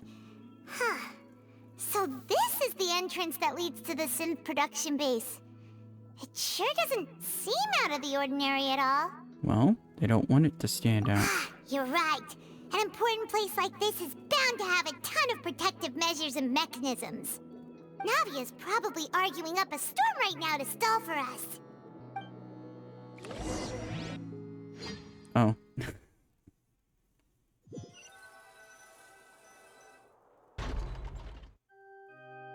It would appear that I must repeat my question again, Mr. Tartaglia. Do you accept the charge that you are the true culprit behind the serial disappearances case? To be perfectly honest, I don't understand your country's complicated court system, or the reason why I'm being charged with something I've never even heard of. However, I did hear that people who have been charged can choose to participate in a duel to clear their name. Is that right? In which case, as long as I accept the charge, I can have an all-out fight with that champion duelist Clorend, right? Oh, God. I've got to admit, that's one of the most enticing offers I've ever received. When I privately sparred with her last time, she was obviously holding back. Real disappointing. Hey! Don't you understand? You're currently the prime suspect for a major case. This isn't the place for you to be looking for fights. Oh? Sounds like the Hydro Archon wants to lecture me on the ways of the Opera House. Then why don't you duel me too? I'm the kind of student that learns best in the heat of battle. No. That's not what I meant. Alas, it would appear that communication with the defendant is going poorly, and we have made very little progress. In that case, let me explain everything from the very beginning again. The goal of this trial is to determine the culprit behind the serial disappearances case. That case had nothing to do with him. You've got the wrong man. Huh? What's going on? Why is she interjecting again? I told you it couldn't be one of the Fatui Harbingers. Miss Navia, this is the second time you've interrupted the court proceedings. I only tolerated your behavior last time because you were able to provide the court with a key eyewitness. But that was an exception rather than standard court protocol. I can very well charge you with contempt of court for your interjections. Oh, please. Did you ever think I had any respect for this place's pointless theatrics? We can put that discussion aside for now. I'm not here to argue with you. I'm here to charge the true culprit behind the serial disappearances case. And if my charges prove true, then Tartaglia here will be proven innocent by default, correct? Oh, a young lady has charged in and offered to clear my name. How fascinating. Well, I'd gotten half bored to death by all these rules and procedures anyway, so I'll take you up on that offer. So, Your Honor, is there nothing else for me to do now? You may take a seat for now in the audience, but that doesn't mean the suspicions against you have been lifted.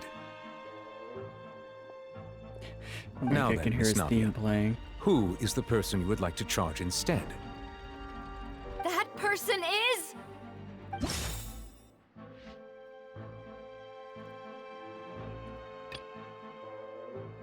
God. Marcel, the head of Confrérie of Cabrières. Huh? What Confrérie? Never heard of them in my life.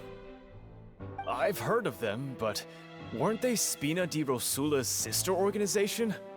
Oh, is this going to be a friends to enemies type situation? No, God. Please let me remind you, Miss Navia, that charging someone is an incredibly serious matter. Committing to the charge also means taking on the legal responsibilities associated with it. And if the charge fails, depending on the circumstances, you may also be charged with the crime of making a false accusation. Knowing this, do you still wish to charge this man? Yes, I do. In that case, I declare the charge to be valid. Miss Navia and attorneys, please take your places on the court. Members of the guards, please contact Mr. Marcel right away so that he may stand trial. Uh-oh. That was fast. Mr. Marcel, you will not require an attorney. Is that correct? Apologies. It all just happened so quickly. I still haven't figured out what's going on. I think an attorney won't be necessary. This is probably just a misunderstanding between me and Navia. Very well. In that case, since both sides have now arrived, Miss Navia, please present your charges. I would like to take everyone back to 3 years ago, to the case of Callus the Unfaithful. Only through elucidating what really happened in that case can we connect all the dots for the serial disappearances case. Navia, do you really think that I was the one who killed your father? Come on, why would I do that? Callus was my benefactor, and remember both you and I only ran to the scene when we heard the sound of a gun. If that's enough to make me a suspect, wouldn't that make everyone at that banquet a suspect as well? I think there's no point in getting into the specifics right now. The audience doesn't even have the big picture yet. Even I'm struggling to remember some details of that case. Exactly correct, Your Honor. I must refresh everyone's memory about that case before I can explain my charge and reasoning. I see. In which case, I will recount the findings about that case as originally recorded by Maison Gardiennage.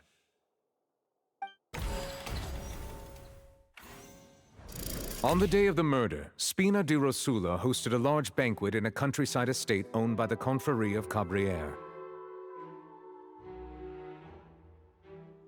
Of course. During the banquet, all attending guests heard 2 gunshots from the courtyard. When the guests arrived at the scene, they found the primary suspect, Callus, holding a gun, while his acquaintance, Jacques, lay dead from a gunshot wound. The guards' investigation did not recover any other firearms from the scene. As a result, they concluded that the suspect's first shot must have missed, while the second must have taken Jacques' life. The suspect did not dispute this conclusion, and also declined to defend himself in court. Instead, he chose to prove his innocence through a duel. Callus was defeated by champion duelist Clarand in the ensuing duel, and soon succumbed to the injuries. These are the known facts about the case. Interesting. The one with the motive to kill was Jacques, not my father. And even so, Jacques still had no reason to pull the trigger. In truth, the third person shot Jacques first, and was shot in turn by my father when my father seized the gun from him. After that, the true culprit turned the third person into water, erasing all traces of him from the scene. Thank you for the summary, Your Honor. Of course, the guard's conclusion appeared quite sensible to us at the time. However, we should revisit the case now that we've gained new information about the abilities of water from the primordial sea.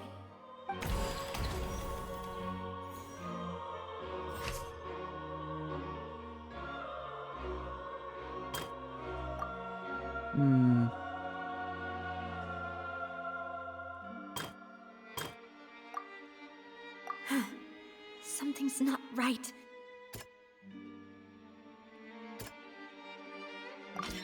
The testimony of the victim's family confirms that Jacques had thoughts of assassinating Callus when he set out for the banquet. However, in the end, he reconsidered, and instead shared everything with Callus, hoping to seek the latter's protection. Unfortunately for Jacques, the true culprit had already considered this possibility, and had sent out another assassin.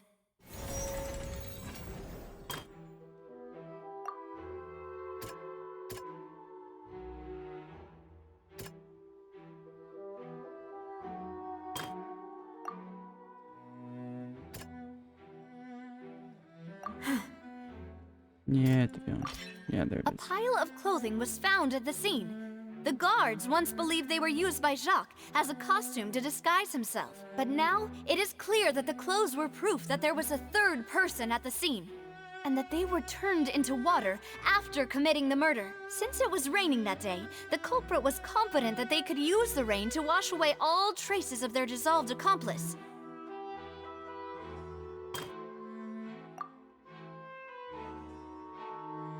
Actually, it probably would be here, wouldn't it?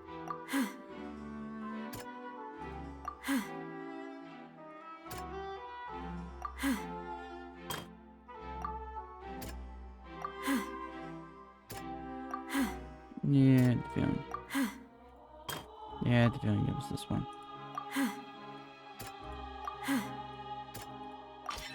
This assassin first shot Jacques, then turned to shoot Callus, only for Callus to wrestle the gun from him and kill him instead.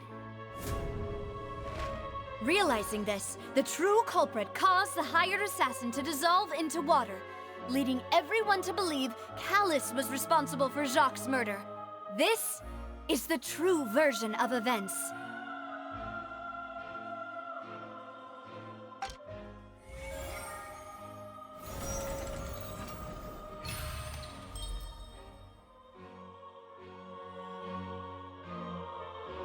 So that's what happened. Wait, You're telling me something as dangerous as water from the primordial sea has been used for all these years? What a great theory. It also explains Callus's and Jacques' respective motives. I guess they didn't shoot each other after all. Mr. Marcel, you are the one being charged with the crime. You should provide a rebuttal if you wish to prove your innocence. Ah, but I think I agree with everything Navia just said. In fact, there was nothing in her speech that directly implicated me. Then, may I ask some questions?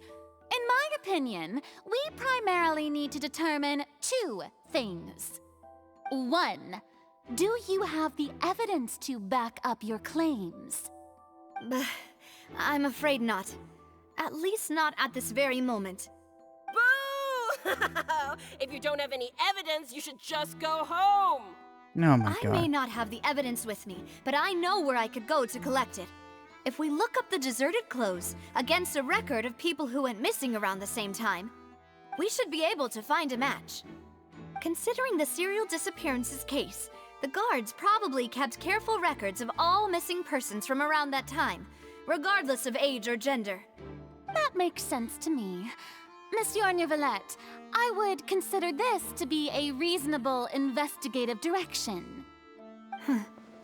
Why do I feel like Farina's acting a little differently today? Maybe she's scared of embarrassing herself again? Alternatively, she's become more diligent after charging an innocent citizen in the last trial. My second question has to do with the ensuing duel. If the truth is indeed as you described, then why didn't Mr. Callus explain himself in court? If he had testified that a person had been dissolved, he could have at least mounted a defense. I've thought about this too, and the answer is actually pretty simple. He felt there were things that were more important to him.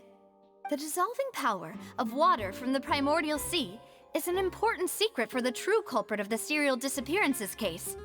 My father could have exposed it for all to see, but he chose to take it to the grave.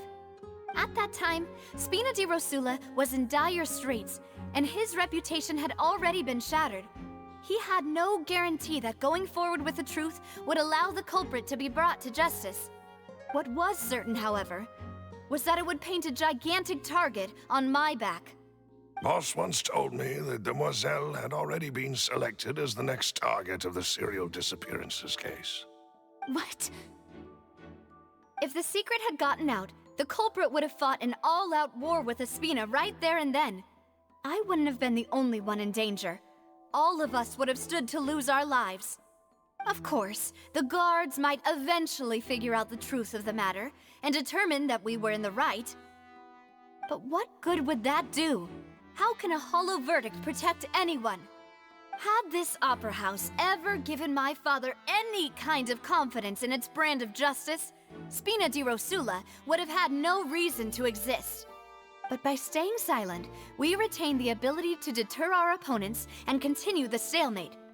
I was able to become Spina di Rosula's president, which made me harder to target, as well as giving me more time to grow and learn.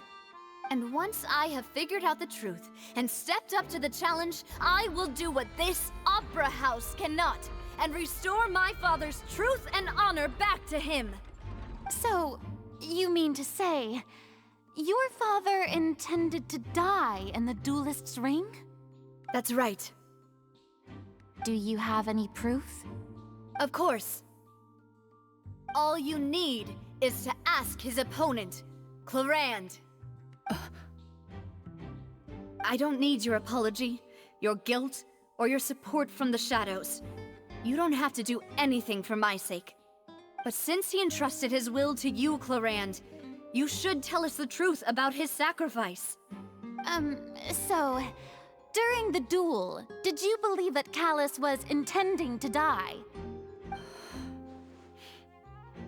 Yes, I did. As a champion duelist, I've fought many battles and taken a countless number of dishonored lives. In my line of work, I've seen all kinds of people give their all for the faintest hope to continue living. Some were determined, others passionate, and some even manic and twisted. Just one look and I can tell if a duelist is hoping to live or if they're looking to die. I hereby swear on my name and honor as a champion duelist that Mr. Callus never intended to leave the ring alive. Since that's your testimony, I have no more questions. It appears there really are good grounds to reopen this case. I concur. However, Miss Navia, you still have not explained the link between your father's case and the serial disappearances case. Right? What she said was fascinating, but kind of beside the point. Wait, weren't they just talking about the serial disappearances case? Of course, Your Honor. The two cases are connected via a matter of timing. In my father's case, the culprit intended to kill both Jacques and Callus. As a result, they planned to act after hearing 2 gunshots. And at the end of Linny's trial, the culprit also only dissolved the victim in front of everyone because they realized they were at risk of being identified. The culprit could only time their actions so precisely if they were already at the scene. Coincidentally, Marcel attended both the banquet and the trial. So that's why you suspected me. Even after hearing your reasoning, I still can't help but find it a little preposterous. I'm used to it, though. You've always been an impulsive and sentimental child, Navia. It's one of your most endearing traits. No need to appeal to pathos. I won't try to refute your points one by one, but even if everything you just said was true, can you prove that I was the only person present at both events? On top of that, does a person have to be physically present to control the timing? Can't someone remotely monitor the place?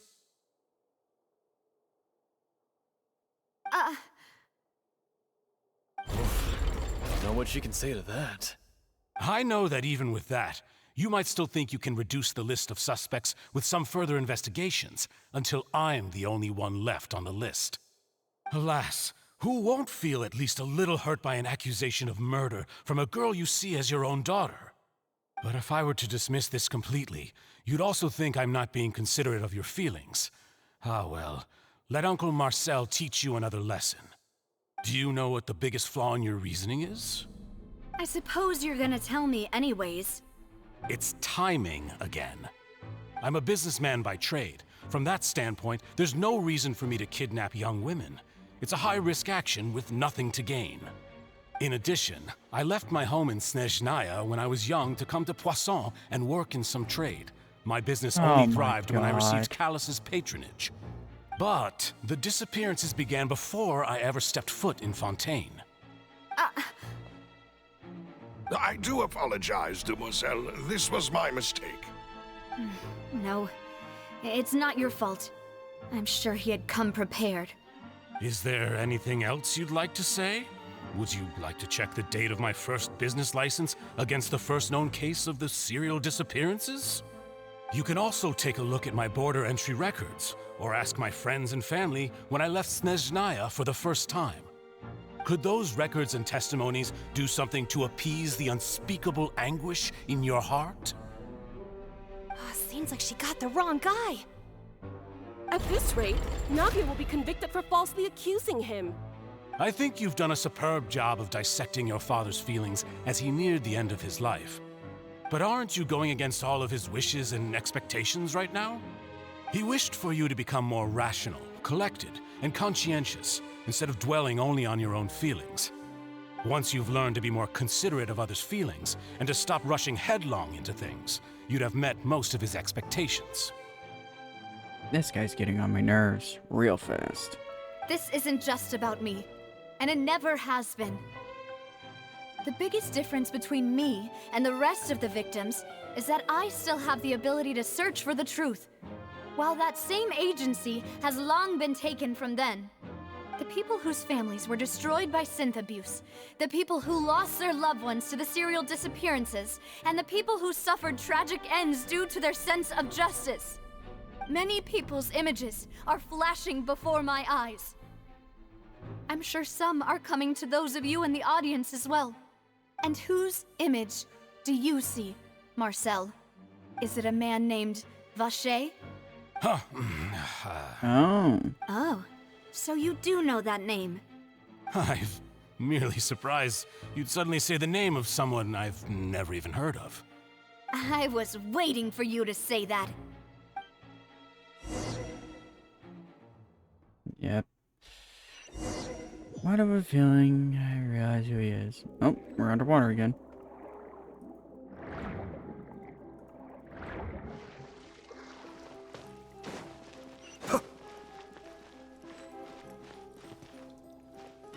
And we're perfectly fine. The wind knows me. Clouds high. The Yeah, birds no. call. Wind strike. Just nah. Why do I feel this? Oh, The floor is going up! thought the entire area was gonna flood Is for a it because second. of this mechanism in the middle? That guy really prepared a lot of stuff for this place.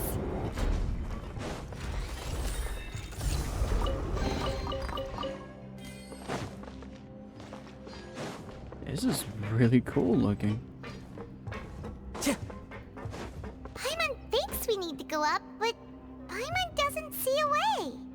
Let's take a look around. Maybe we'll find a hidden mechanism that'll show us the way up. Oh, let's drop down. In the meantime.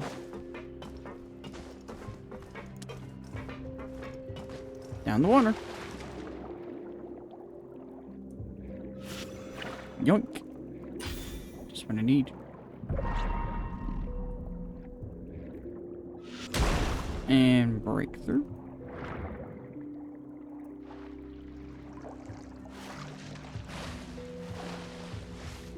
Alright.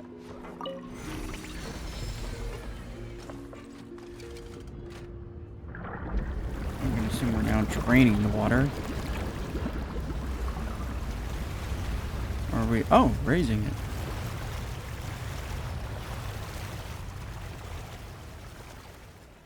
Just close.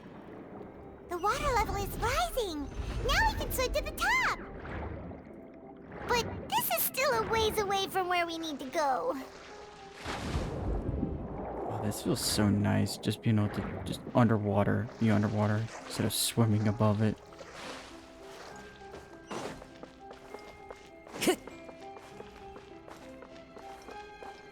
Allow me. Cascade.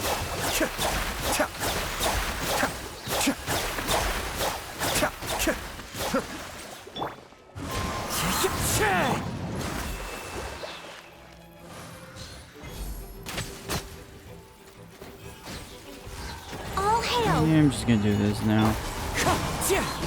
Fallen leaves. Adorn my night. Wind strike. Enough out of you.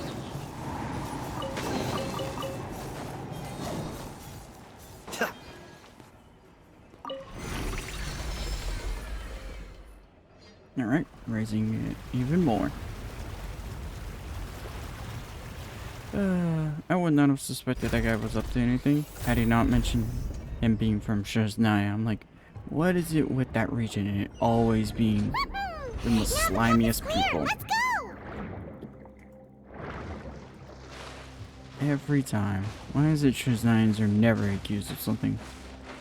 Or anyone from Shesnaya not being suspicious people.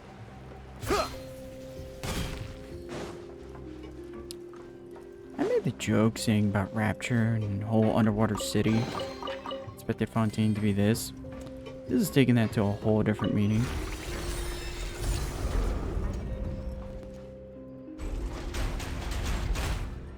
Oh, looky, more mecha. Time to smash them.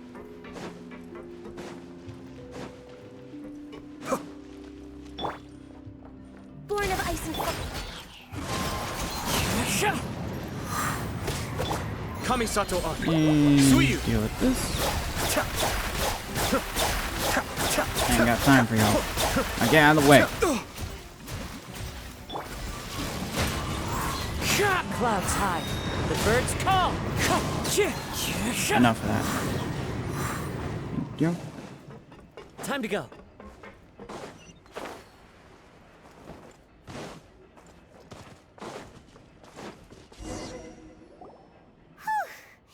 After all that, we finally made it to the expected, the mastermind isn't here. If I'm not mistaken.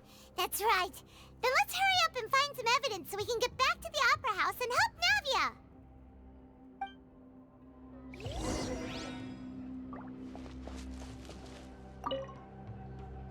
What's all this?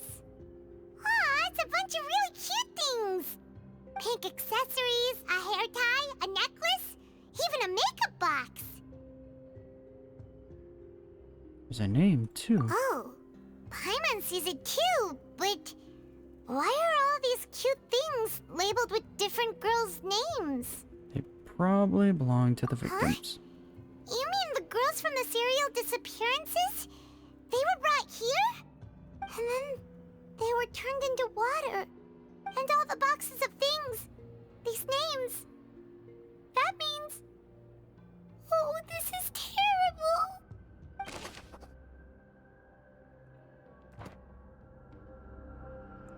Ouch.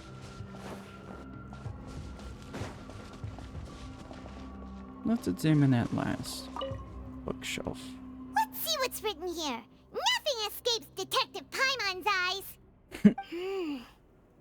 Callus. Navia's father. Oh, this seems to be an investigation report on him. It's probably related to his and Jacques' case. Yep, it's about finding someone to assassinate Jacques and Callus because of a lack of confidence that Jacques himself would go through with it. This should prove the existence of the third person, right? Is there anything else?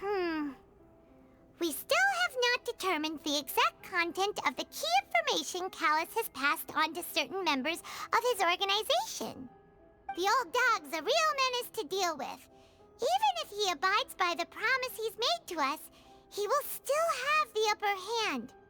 He can act whenever he wants to make our lives miserable. The only option left is to remove him from the picture entirely. I concur. Let's send someone to kill him. He won't declare war as long as we don't touch Navia. Oh, seems like we've got a bunch of correspondence between the higher-ups. Plan this well in advance. They're all just so evil. So, we at least got someone in intention.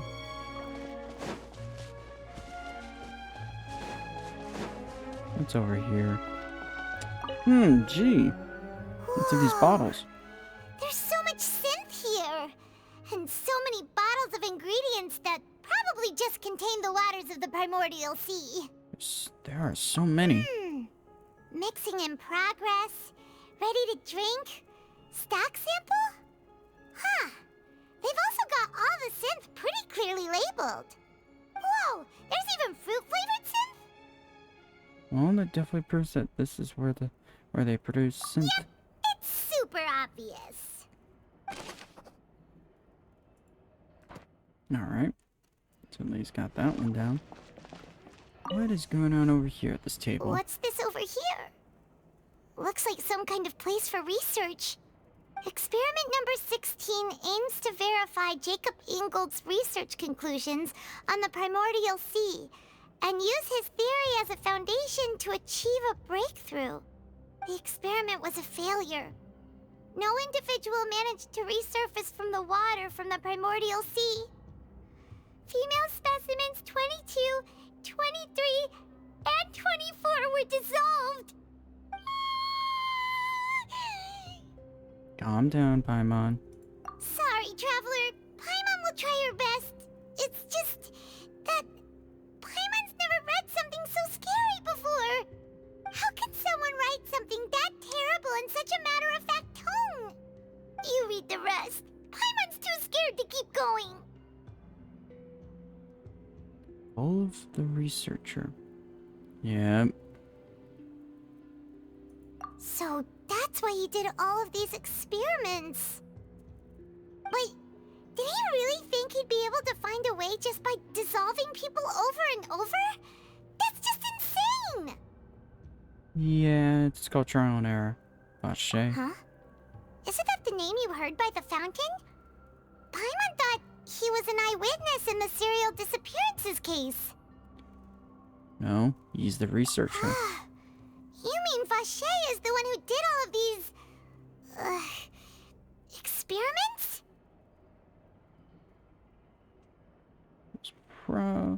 Yeah, the voice I heard from the fountain was probably Venera? So that's it! Vache was no victim, but personally took his lover and...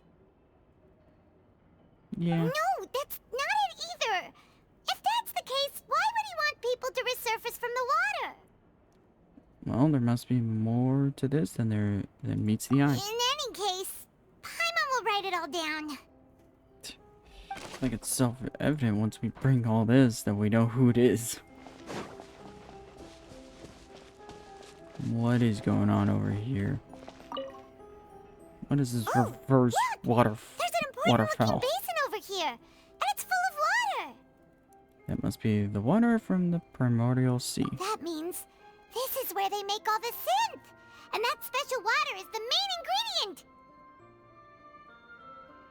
If you dilute it with normal water, you'll get synth, but the pure stuff can dissolve a human. Paimon will take notes on this incriminating evidence.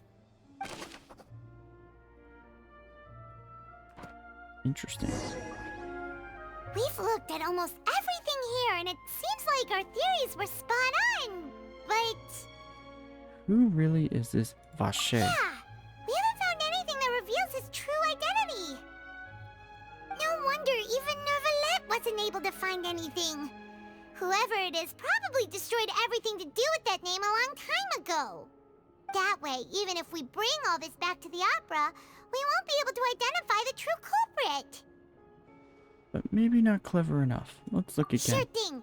Paimon won't admit defeat to this guy either. I assume this is our way to basically look around again.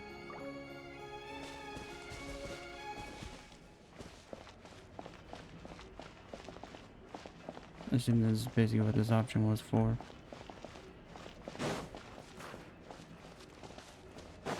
No.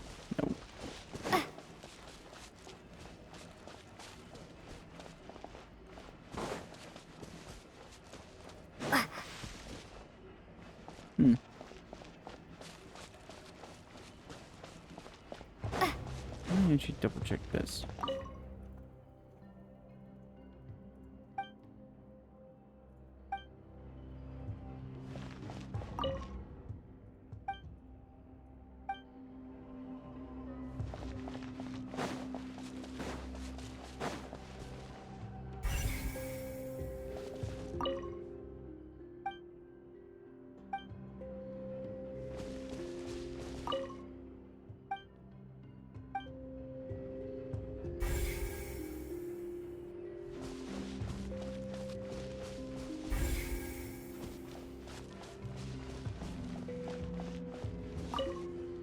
Maybe it's in here. You take that side and Paimon will take this side. Check everything carefully. We'll find something for sure.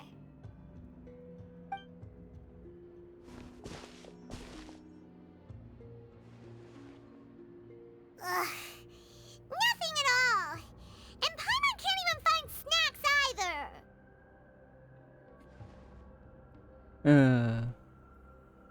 Paimon, I found it. Whoa, really? Let Paimon see. Vinier. Isn't that Vache's lover's name? Then you found her diary. Let's see. Aw, it's just a normal diary chronicling their love story. She was so sweet, too. Oh, Paimon feels even worse for her now. Take a look at this page. So many! A whole page's worth! But they're all crossed out. Was she unhappy with all of them? The final name she decided on was... Marcel. Wait, but Marcel's pretty old. Has this case been going on for so long that he's Vache and Vinier's grown son? I figured it out. Hey! Paimon still hasn't figured it out yet.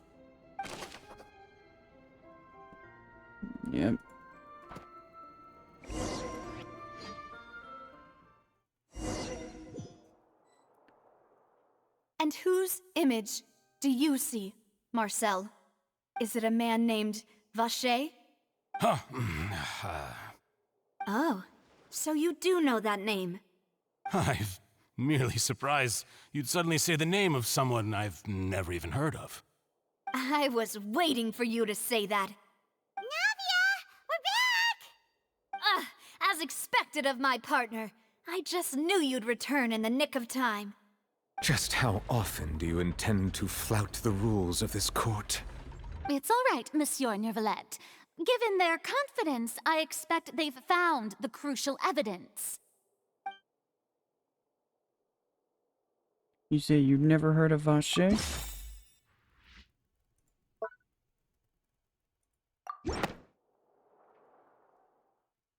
But the truth of it, Marcel, is that you've always been Vacher. Huh? We've investigated your lair and we already know everything! After your lover, Venier, was dissolved, you kept abducting young women to experiment on the hopes of bringing her back to you! You even created Marcel as a new identity and destroyed all records of your past as Vacher! So that's it. Even the villains in opera performances rarely go that far. And with that, Marcel's motive has now been established. This information regarding your past also dismantles your prior timing defense. Well, Marcel, do you know where you went wrong? You fixated your gaze on the lover that passed away, instead of paying attention to the living people around you. So, you never noticed how we changed, or how we grew as individuals. You also never understood Boss's real expectations for his daughter. Or our determination to see things through. Your determination. Mr. Marcel, please speak up now if you would like to defend yourself. Otherwise, the trial will move on to the next stage. Do you really think I wanted to do any of this? Pay attention to you? What for? Have you ever paid attention to me? Ever empathized with my pain? Ever known how it feels to watch the love of your life dissolve right in front of your eyes? No one helped me. No one even believed me. All those decades ago, even the officers from the Maison Gardiennage were laughing at me. They said there's no way a human being can turn into water. So I must have gone mad from grief. Vinier's death was brushed away by all of you as if it didn't matter at all. Well, now you know, don't you? Ha! Well, it's too late now. All those who were dissolved are gone forever. You only have yourselves to blame. You set up this ornate opera house in pursuit of your so-called justice, your beloved drama, while turning a blind eye to the suffering of the people. Venier is dead. We promised each other that we would always be together.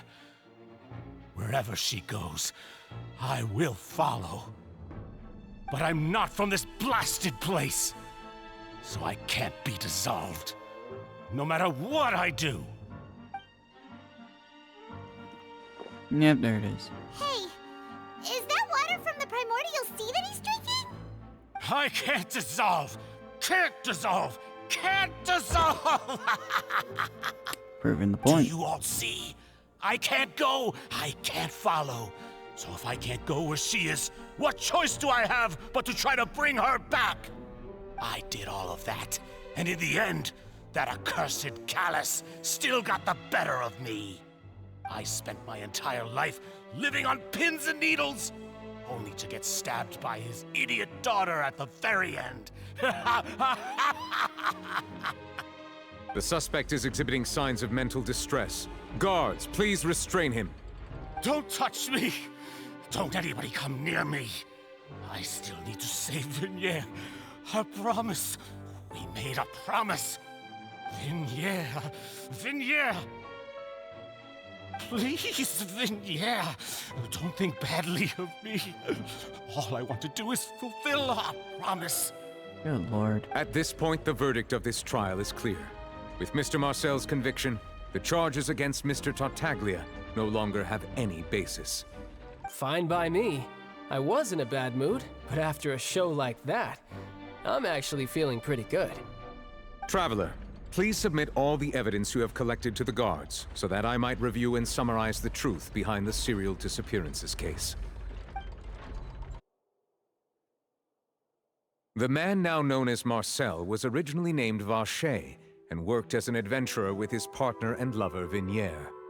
During an underwater expedition, Vignier accidentally came into contact with water from the primordial sea and was dissolved in front of Vacher as a result. Vacher learned of the primordial water's existence through the work of others and began to kidnap young women for research, with the goal of discovering a method to restore Vignier back to life. To cover his tracks, he invented the new alias of Marcel and began to operate a business in Poisson.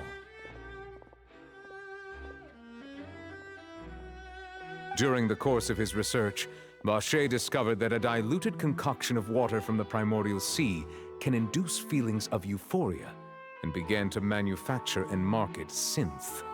However, as he accumulated wealth to fund his continued research and expanded the scope, he came into conflict with Spina di Rosula. After exchanging blows with Spina di Rosula for many years, Vacher decided to assassinate their president Callus at a banquet.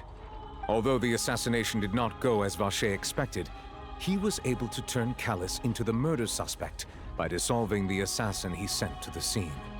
And just recently, Vacher attempted to frame Linny as the culprit of the serial disappearances case, using a similar method. However, his attempt to frame Linny failed, and the power of water from the primordial sea became public knowledge. This case also exposed enough of Vacher's machinations that he was eventually successfully charged in court. Thus concludes the enigmatic history of the serial disappearances case, with the truth revealed to all.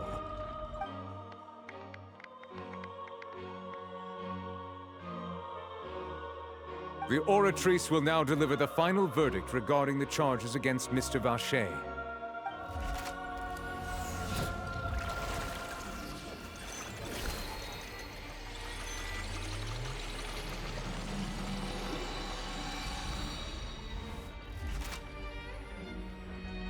According to the judgment of the Oratrice Mécanique d'Analyse Cardinale, Mr. Vacher is guilty.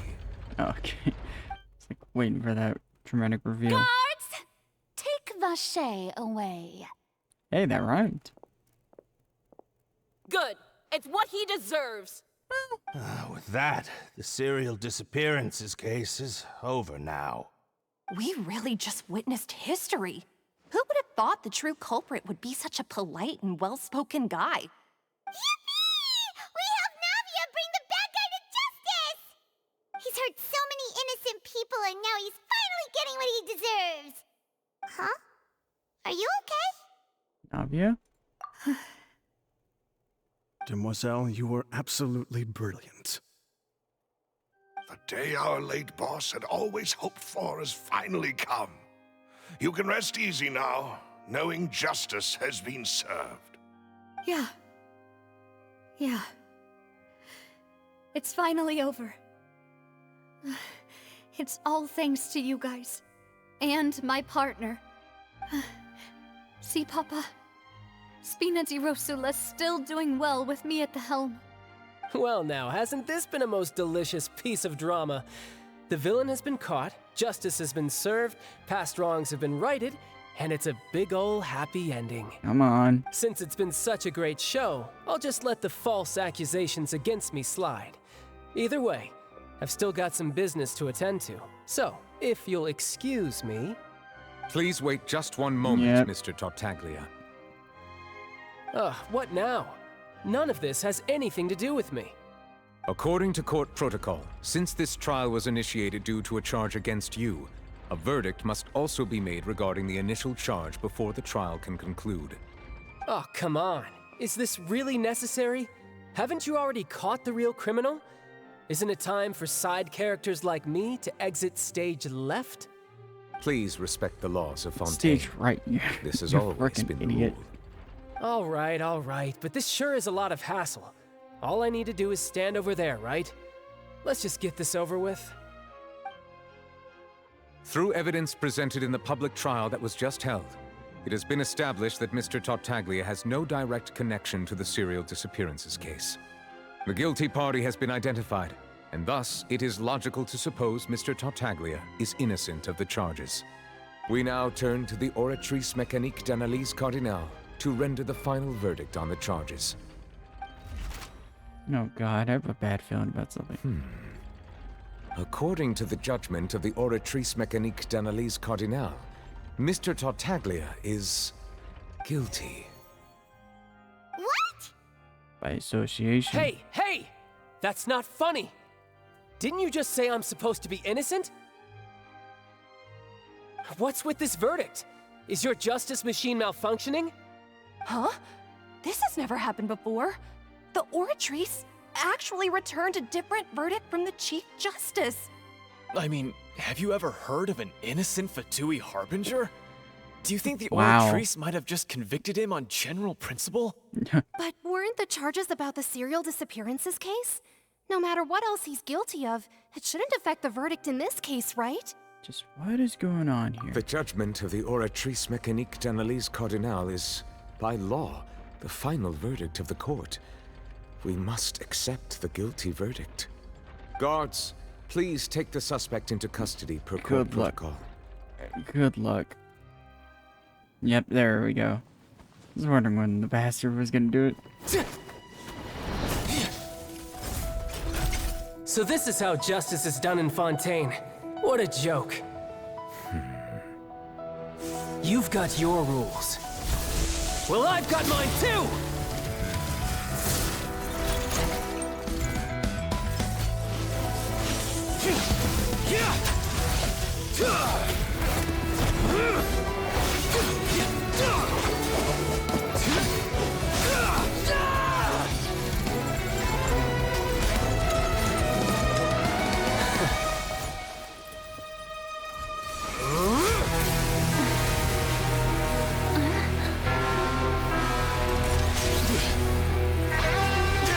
He's activating his spell legacy!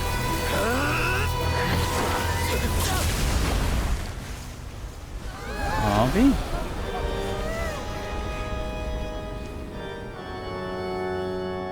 I am sorry. If you have been wronged, we will find the truth. But the rules of the court must be upheld.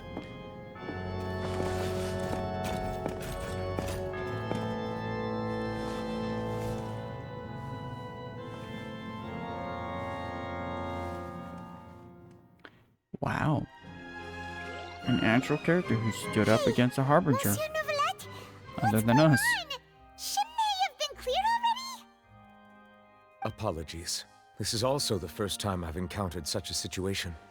However, according to the rules established at the conception of Fontaine's court system, the Oratrice's judgment is the final verdict of the court. All I do is follow court procedure. As for why the Oratrice arrived at the conclusion it did, you should probably ask someone more knowledgeable than me. Then we have no choice but to ask the Archon herself. Why are you looking at me? I had nothing to do with it! I don't know what happened there either! Hey, stop staring at me! What does Lady Farina mean by that? So meaning the device has nothing to do with you. She says she has no idea either, but that's impossible. Didn't she create the Oratrice herself? Nope. Yeah, so are the verdicts reliable or not? Can results like this really be called justice?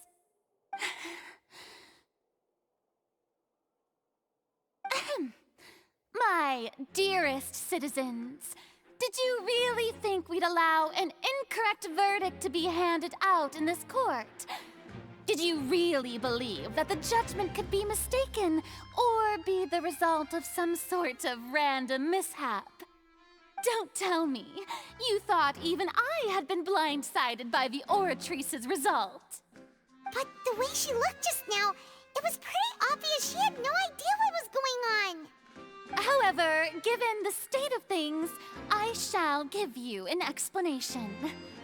Everything that just took place including my supposed shock and bafflement, was a part of an elaborate performance, with every action meant to stir up drama and excitement. And, of course, for every performance, there is a script. Everything has unfolded exactly as I expected from the very beginning. As the embodiment of the very concept of justice, the Oratrice shall never render an arbitrary judgment! If you thought Child had nothing to do with the serial disappearances case, it is only because you've been blinded by the superficial appearance of innocence. Everything he's done, not to mention the danger he poses, are beyond ordinary comprehension and completely unforgivable! All shall be revealed in time. You will come to understand my noble intentions, as well as the absolute correctness of the Oratrice's verdict.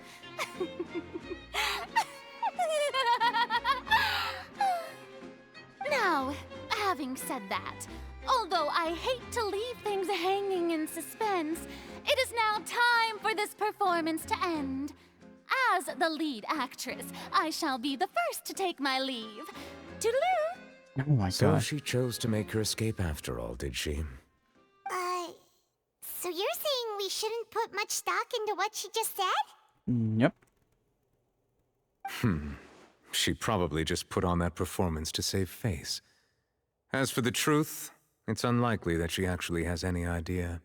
What a way of pulling the rug from under her. However, please be assured that I will continue to investigate this case in a personal capacity. Just as I promised, if the judgment has been incorrect, we will do our utmost to clear his name. All right. Even though we feel pretty badly for him, we'll take your word for it for now. After all, he's done plenty of bad stuff, so he should have known he'd go to prison someday, right? Yeah. Tragedy repeats itself. Nice. I'll admit, that was impressive, seeing someone like what we're given information-wise, now might be a harbinger, as in Tartaglia, the one who is known for combat, and just defeat him easily. That is impressive feat on its own. Hey, what are you doing? Quick, stop him! Traveler! Hey! Traveler! Marcel! What are you doing over here? Stop resisting arrest! Cease, or we'll add another charge to the list. No, wait! I just want to ask the Traveler something. I'm not looking to run away. Please, just let me ask this one small thing. Go on. Thank you. I was being led away when I finally realized something. Where did you first hear the name Vacher? Oops. I erased all records of that name. So, unless... Are you still trying to prove your innocence? Give it up. You've already been convicted. Yes. Really? You did? You're sure? You met her? But how could that be? How did you manage to do it? Something to do with my sensitivity to the hydro element. The Fountain of Lucine? Then she's been so close to me all along. And I just never... Please give me a chance to talk to her again. Just let the Traveler take me to the fountain to see her one last time. This is the last request I'll ever make in my life. You can do whatever you want to me afterwards. I don't care. What? Give an inch and you want to take a mile? Do you think serial killers get to make requests like that? Paimon agrees. Why should we give him what he wants when he's only done a ton of super terrible things? This request, is it worth as much to you as your life? Of course! Wait, no. It's worth even more than my life. Humans. Will they betray the instinct to live just to satisfy spiritual needs? That's an interesting Very question. Well. I will grant your request. Your Honor, I fear that... I will go with him. You do not need to worry about any escape. In that case, I shall leave him in your most capable hands, Chief Justice. Thank you, Your Honor. Still, that just blows my mind that Tartaglia got his ass handed to him by ease. And that now makes me concerned. If he's number 11, then what are the Harbingers that are near rank 5 and above? What is their power difference between him and them? Is this the place? You said she's here, but what do I need to do to see her? Back then I drank water from the primordial sea. Yeah, and even Paimon could hear her after drinking that thing. Didn't you just drink a lot of it on the stage as well? Oh, in that case... Vache! Ah! Yes, that's it! So you heard it too! Vignier, it's me! It's me, Vache! Vache? Vache? I'm here! Where are you, Vignier? I'm coming for you. I'm finally here for you. Hey, wait! Be careful! Hey, wait! Yeah, ain't nothing strange here. Just watching a man walk into a Vignier, fountain. is that you? It's me, Vache! Vignier! Vache? Why did you come? Didn't I say? You don't need to look for me. You look a lot older than I remember. How long has it been? It's been more than 20 years. I've suffered for over 20 years since the day you left. All this time, only the thought of bringing you back has kept me alive. Nothing else mattered to me. I must be dreaming. Who would have thought I'd get the chance to tell you all of my feelings like this? Vignier, you are my everything. I really don't know how I could live without you. But Vache, if you ask me, this world would be better off without you. Ouch. What are you saying? If not for you, I would have finished my law degree and probably become a top-tier attorney one day. If not for you, I would have continued to pursue my love of the arts, and my works would have been displayed in the Palais Mermonia itself. If not for you, I would at least have been able to take care of my mother. And she would not have grown old and died alone, with nothing but the tears on her cheeks. It's all because of your selfishness, Vache. It's all because of you. You... Wait, you are not Vignier. Who are you? You're right. I am not Vignier. I am the sacrifices. Every woman who died by your hand, as our bodies dissolved, our consciousnesses flowed back to the primordial sea. Our thoughts circulated endlessly within the primordial sea, and we were no longer individuals, but we became one, just as streams of water come together in the sea. I'm Cressy. I'm Lemony. I'm Azine. The only one I am not is Vignier. Why? But then, where is Vignier? She doesn't want to see you anymore. Every tendril of her consciousness is avoiding you. This is what you get for your selfishness. Your selfishness robbed us of our lives and our futures. You said time and time again that you'd do any and everything for her. But did you ever consider whether she'd want to see you do the things that you did? if she would despise you for what you became.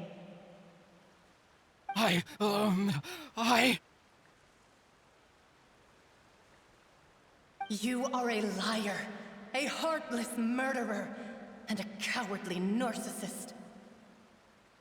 The only thing you are not is Vigniere's beloved.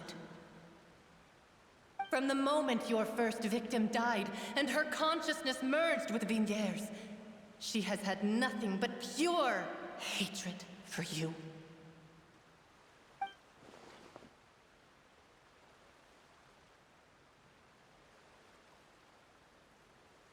No! Yeah! She can't hate me. Let me see her, please. Have mercy. You still don't understand. When I said don't look for me, that came from the real Vigniere. She really doesn't want to see you anymore. But on top of that, she also said that because it's her final drop of pity for you. She said that because she knew that if you did come here, we will show no mercy to you. Vache. Vache? Vache. Vache. Vache. Vache. Drown.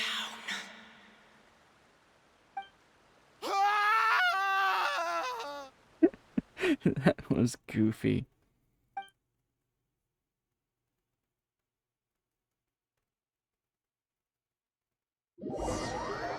Ouch.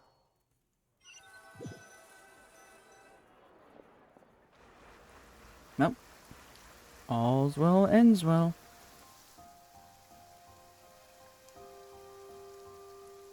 Finally, we have some time to do shopping. Gosh, it's really been a long time since we've been able to relax. Shopping is stressful in its own way, though. Ah, well met, partner. I knew something great was going to happen when I woke up in such a good mood today. Even this weather can't put a damper on the demoiselle's mood. It's a pleasure to see you both again. Oh, hey, Navia! It's been a few days. Paimon's already started to miss you. Oh, now that I believe. I'm easy to work with and always bring home the bacon. Who wouldn't treasure having a partner like me? Sounds like you're really enjoying life these days, Navia. What have you been busy with since the trial? It's just been one thing after the other. I've been making non-stop trips between Poisson and the courts in Sen. Everyone from Spina di Rosula organized a memorial for my father. We never held a memorial when he first died, since everyone knew that even if we held one back then, no one was going to come. This time, though, everyone in Poisson, and even many people from the court, all attended. So his name's definitely been cleared now. That's what we like to hear. It's been the dearest wish of Demoiselle all along. That blasted stubborn fool. I was right to put my faith in him. I'm so glad I didn't give up on the case all those years ago.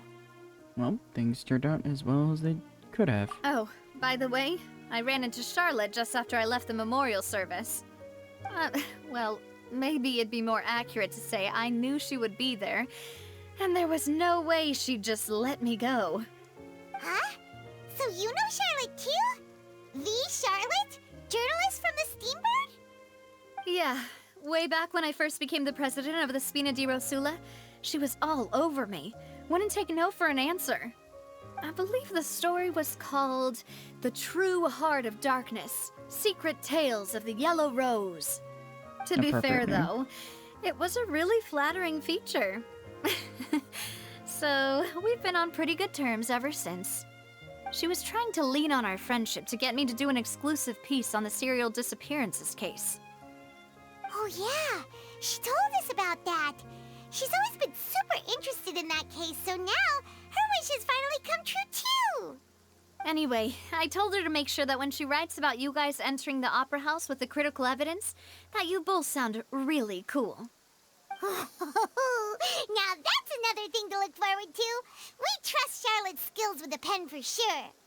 Oh, and in other news, I also took Clorand out for a meal. Oh, are you two on better terms now? While you were investigating Vashey's headquarters, Clorand gave testimony on my father's behalf. It was thanks to her that we were able to turn the tide. I wanted to thank her. I mean, there's also no point in being awkward all the time, so we took the chance to reconcile with each other. Oh, that's great. Paimon also thought Clorand wasn't actually a bad person. It's always good to have more friends. Anyway, now that the case has finally been solved, perhaps it will slowly begin to fade from the public consciousness. Oh, actually, there's still one last thing I need to do. What is it?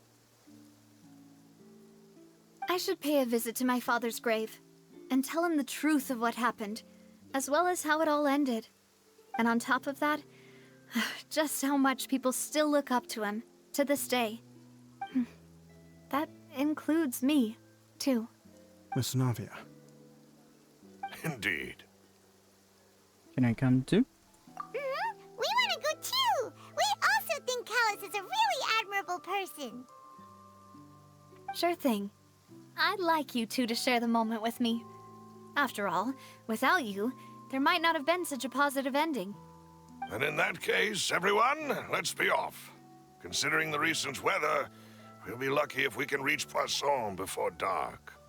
Yeah, you're right. It's been raining non-stop for a few days now. Thank you for the teleport. This is where my father's grave is. To be perfectly honest, even I haven't been back here for a long time. Huh? There's someone there already. Wait. That figure. It can't be... Hmm? Isn't that Neuvillette? Why would the Chief Justice be here? Huh? Navia?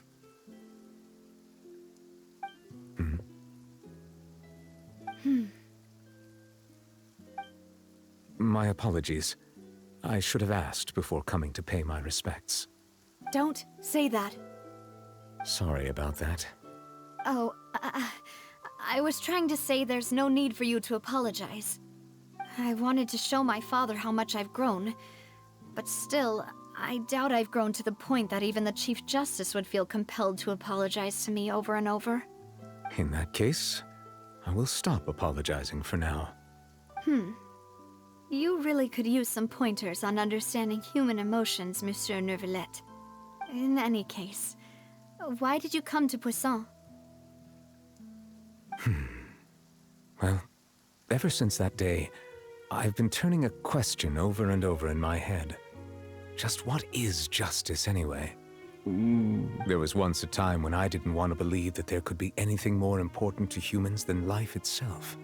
Oh, rather than that, it's probably more truthful to say I didn't believe humans were capable of resisting the most basic instinct of living things. That they could rebel against their own nature, or consider certain things to be more important than their own lives. Which is also why I didn't stop your father from beginning that fateful duel. I believed that a truly innocent man would never throw away his life like that. That there was nothing, should have been nothing more important than one's own continued survival. But Mr. Callus proved me utterly and decisively wrong. If not for his sacrifice, the serial disappearances case would have remained unsolved to this day. Mr. Callus made the choice he did for his daughter, for his associates, and for many people completely unrelated to him. And in the end, from a certain perspective, one could say that he did it all for the sake of justice. A justice that's higher than life itself. So, you asked me why I came here. I just wanted to say my apologies to Mr. Callus in person. I should have noticed all of this much sooner. This regret has filled me with a sadness that has haunted me for days. That high and mighty chair in the Opera Epiclese indeed insulates one from many important things. Spina di Rosula, thank you so much for your hard work and perseverance. I'm sorry for being mad at you before. So, you're actually one of those types that's cold on the outside, but pretty thoughtful on the inside, huh? That reminds me of Silver, one of my guys. Sorry about that. Self-expression is not one of my strong suits. Didn't I just say you don't need to apologize? Ah, so Navia and Neuvillette seem to have made their peace as well. Let's not disturb them for now. We can wait till after they're done.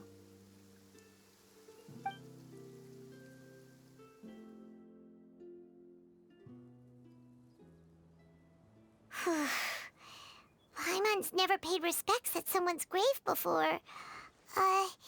Did Paimon do anything rude there? Well, you're not usually supposed to fly around someone's grave. Huh? Oh, Paimon didn't know that was a thing. But Paimon doesn't know what she would do if she can't fly. Oh no.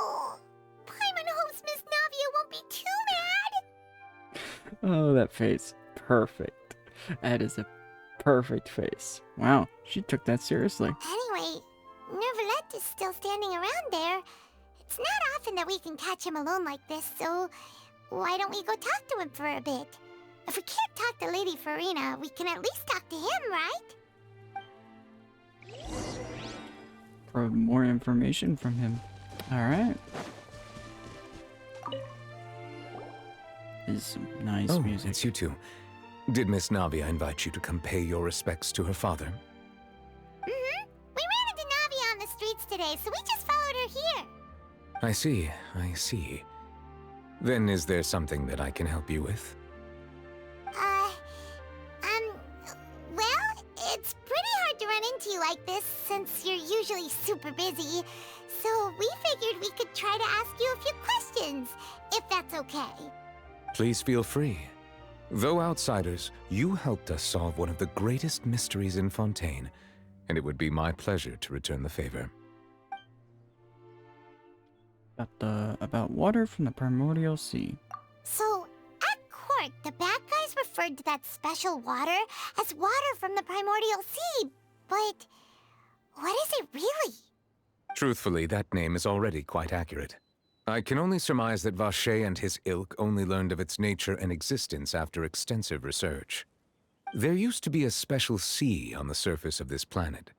The nature of its seawater was rather different from that of the sea we know today. Most of Tevat's life forms were first born in that special sea. You could say it nurtured much of the life on this planet. Huh. So it really was where everything began. It makes sense to call it primordial then.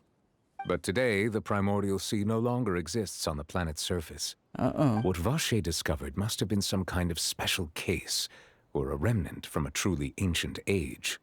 Huh. So that's how it is. Oh, you really know everything, Monsieur Neuvillette. But if that's the case, then why would people, at least people from Fontaine, dissolve in that kind of water? Indeed. Why would the primordial sea, which was known to engender and nurture life, suddenly reverse itself and devour life instead? To be frank, that also doesn't match my understanding of this world and its laws. There must still be some unknown secrets around the people of this land. Is there anything else you'd like to ask me about? How about the prophecy that has been circulating around Fontaine? That the sea levels will rise and everyone will be dissolved in water, leaving Farina crying alone on her throne, but the sins of the people will be finally washed away for good. Does that appropriately summarize the version you've heard? That's right! It was Linny that told us back then. And that about covers all the main points. Yes, up to the present, I think we reached a point where we have no choice but to confront this prophecy directly. Rumors have it that this prophecy is rooted in the last words the former Hydro Archon left to the world before she passed away. A prophecy? Of the former Hydro Archon? Wow. This is the first time that we've ever heard of it. Two parts of the prophecy have already proven correct. The rising sea levels, and the ability of the people of Fontaine to be dissolved. We should be more vigilant and stay on the watch for further signs. Speaking of the prophecy, Farina has also always taken it quite seriously. Indeed, she has been collecting information and intelligence from across Tevat for this purpose. If the rumors were true, then perhaps this prophecy is the conundrum left to Farina by her predecessor. But with Farina being the way she is, can we really trust her to solve it? Is there anything else you'd like to ask me about? Don't even answer the question. Oh, it's about child. My apologies. My investigation has still not reached its conclusion. However, I still believe the judgment of the Oratrice was not rendered arbitrarily. But you also said you thought he was innocent. For many years, I have been quite aware that the Oratrice does not simply mechanically repeat the verdict that I give on each case. As a divinely created mechanism, the people's unified faith in the concept of justice is integrated into it.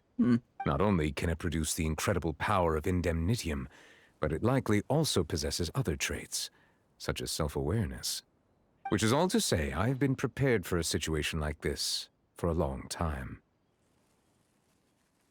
Huh.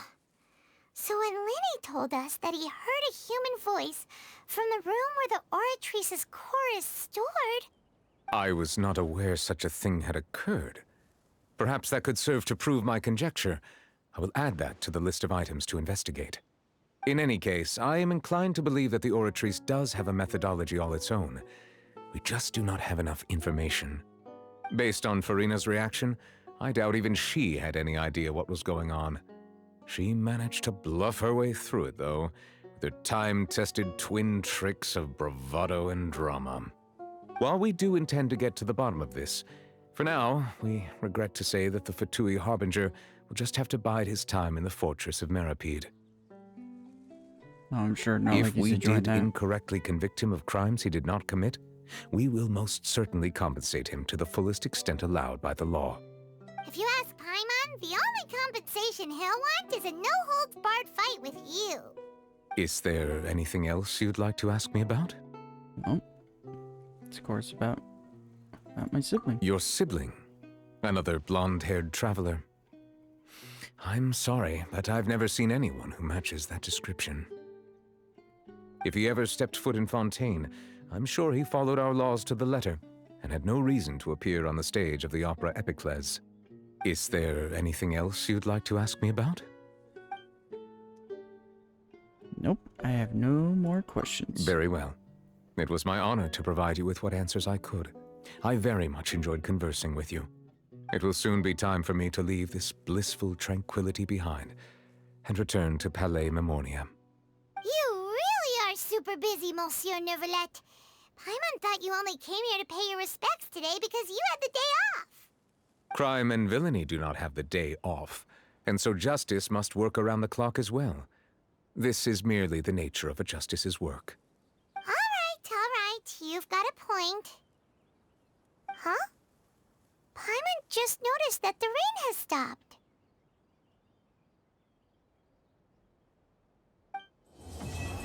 Oh, that's a perfect way to end that. Perfect. There we go.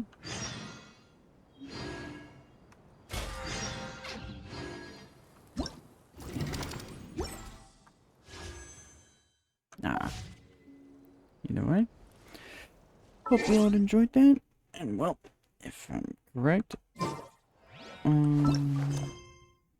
things, I believe. Yeah, now we have Lenny's story quest. And that's pretty much it for all the 4.0 content for now.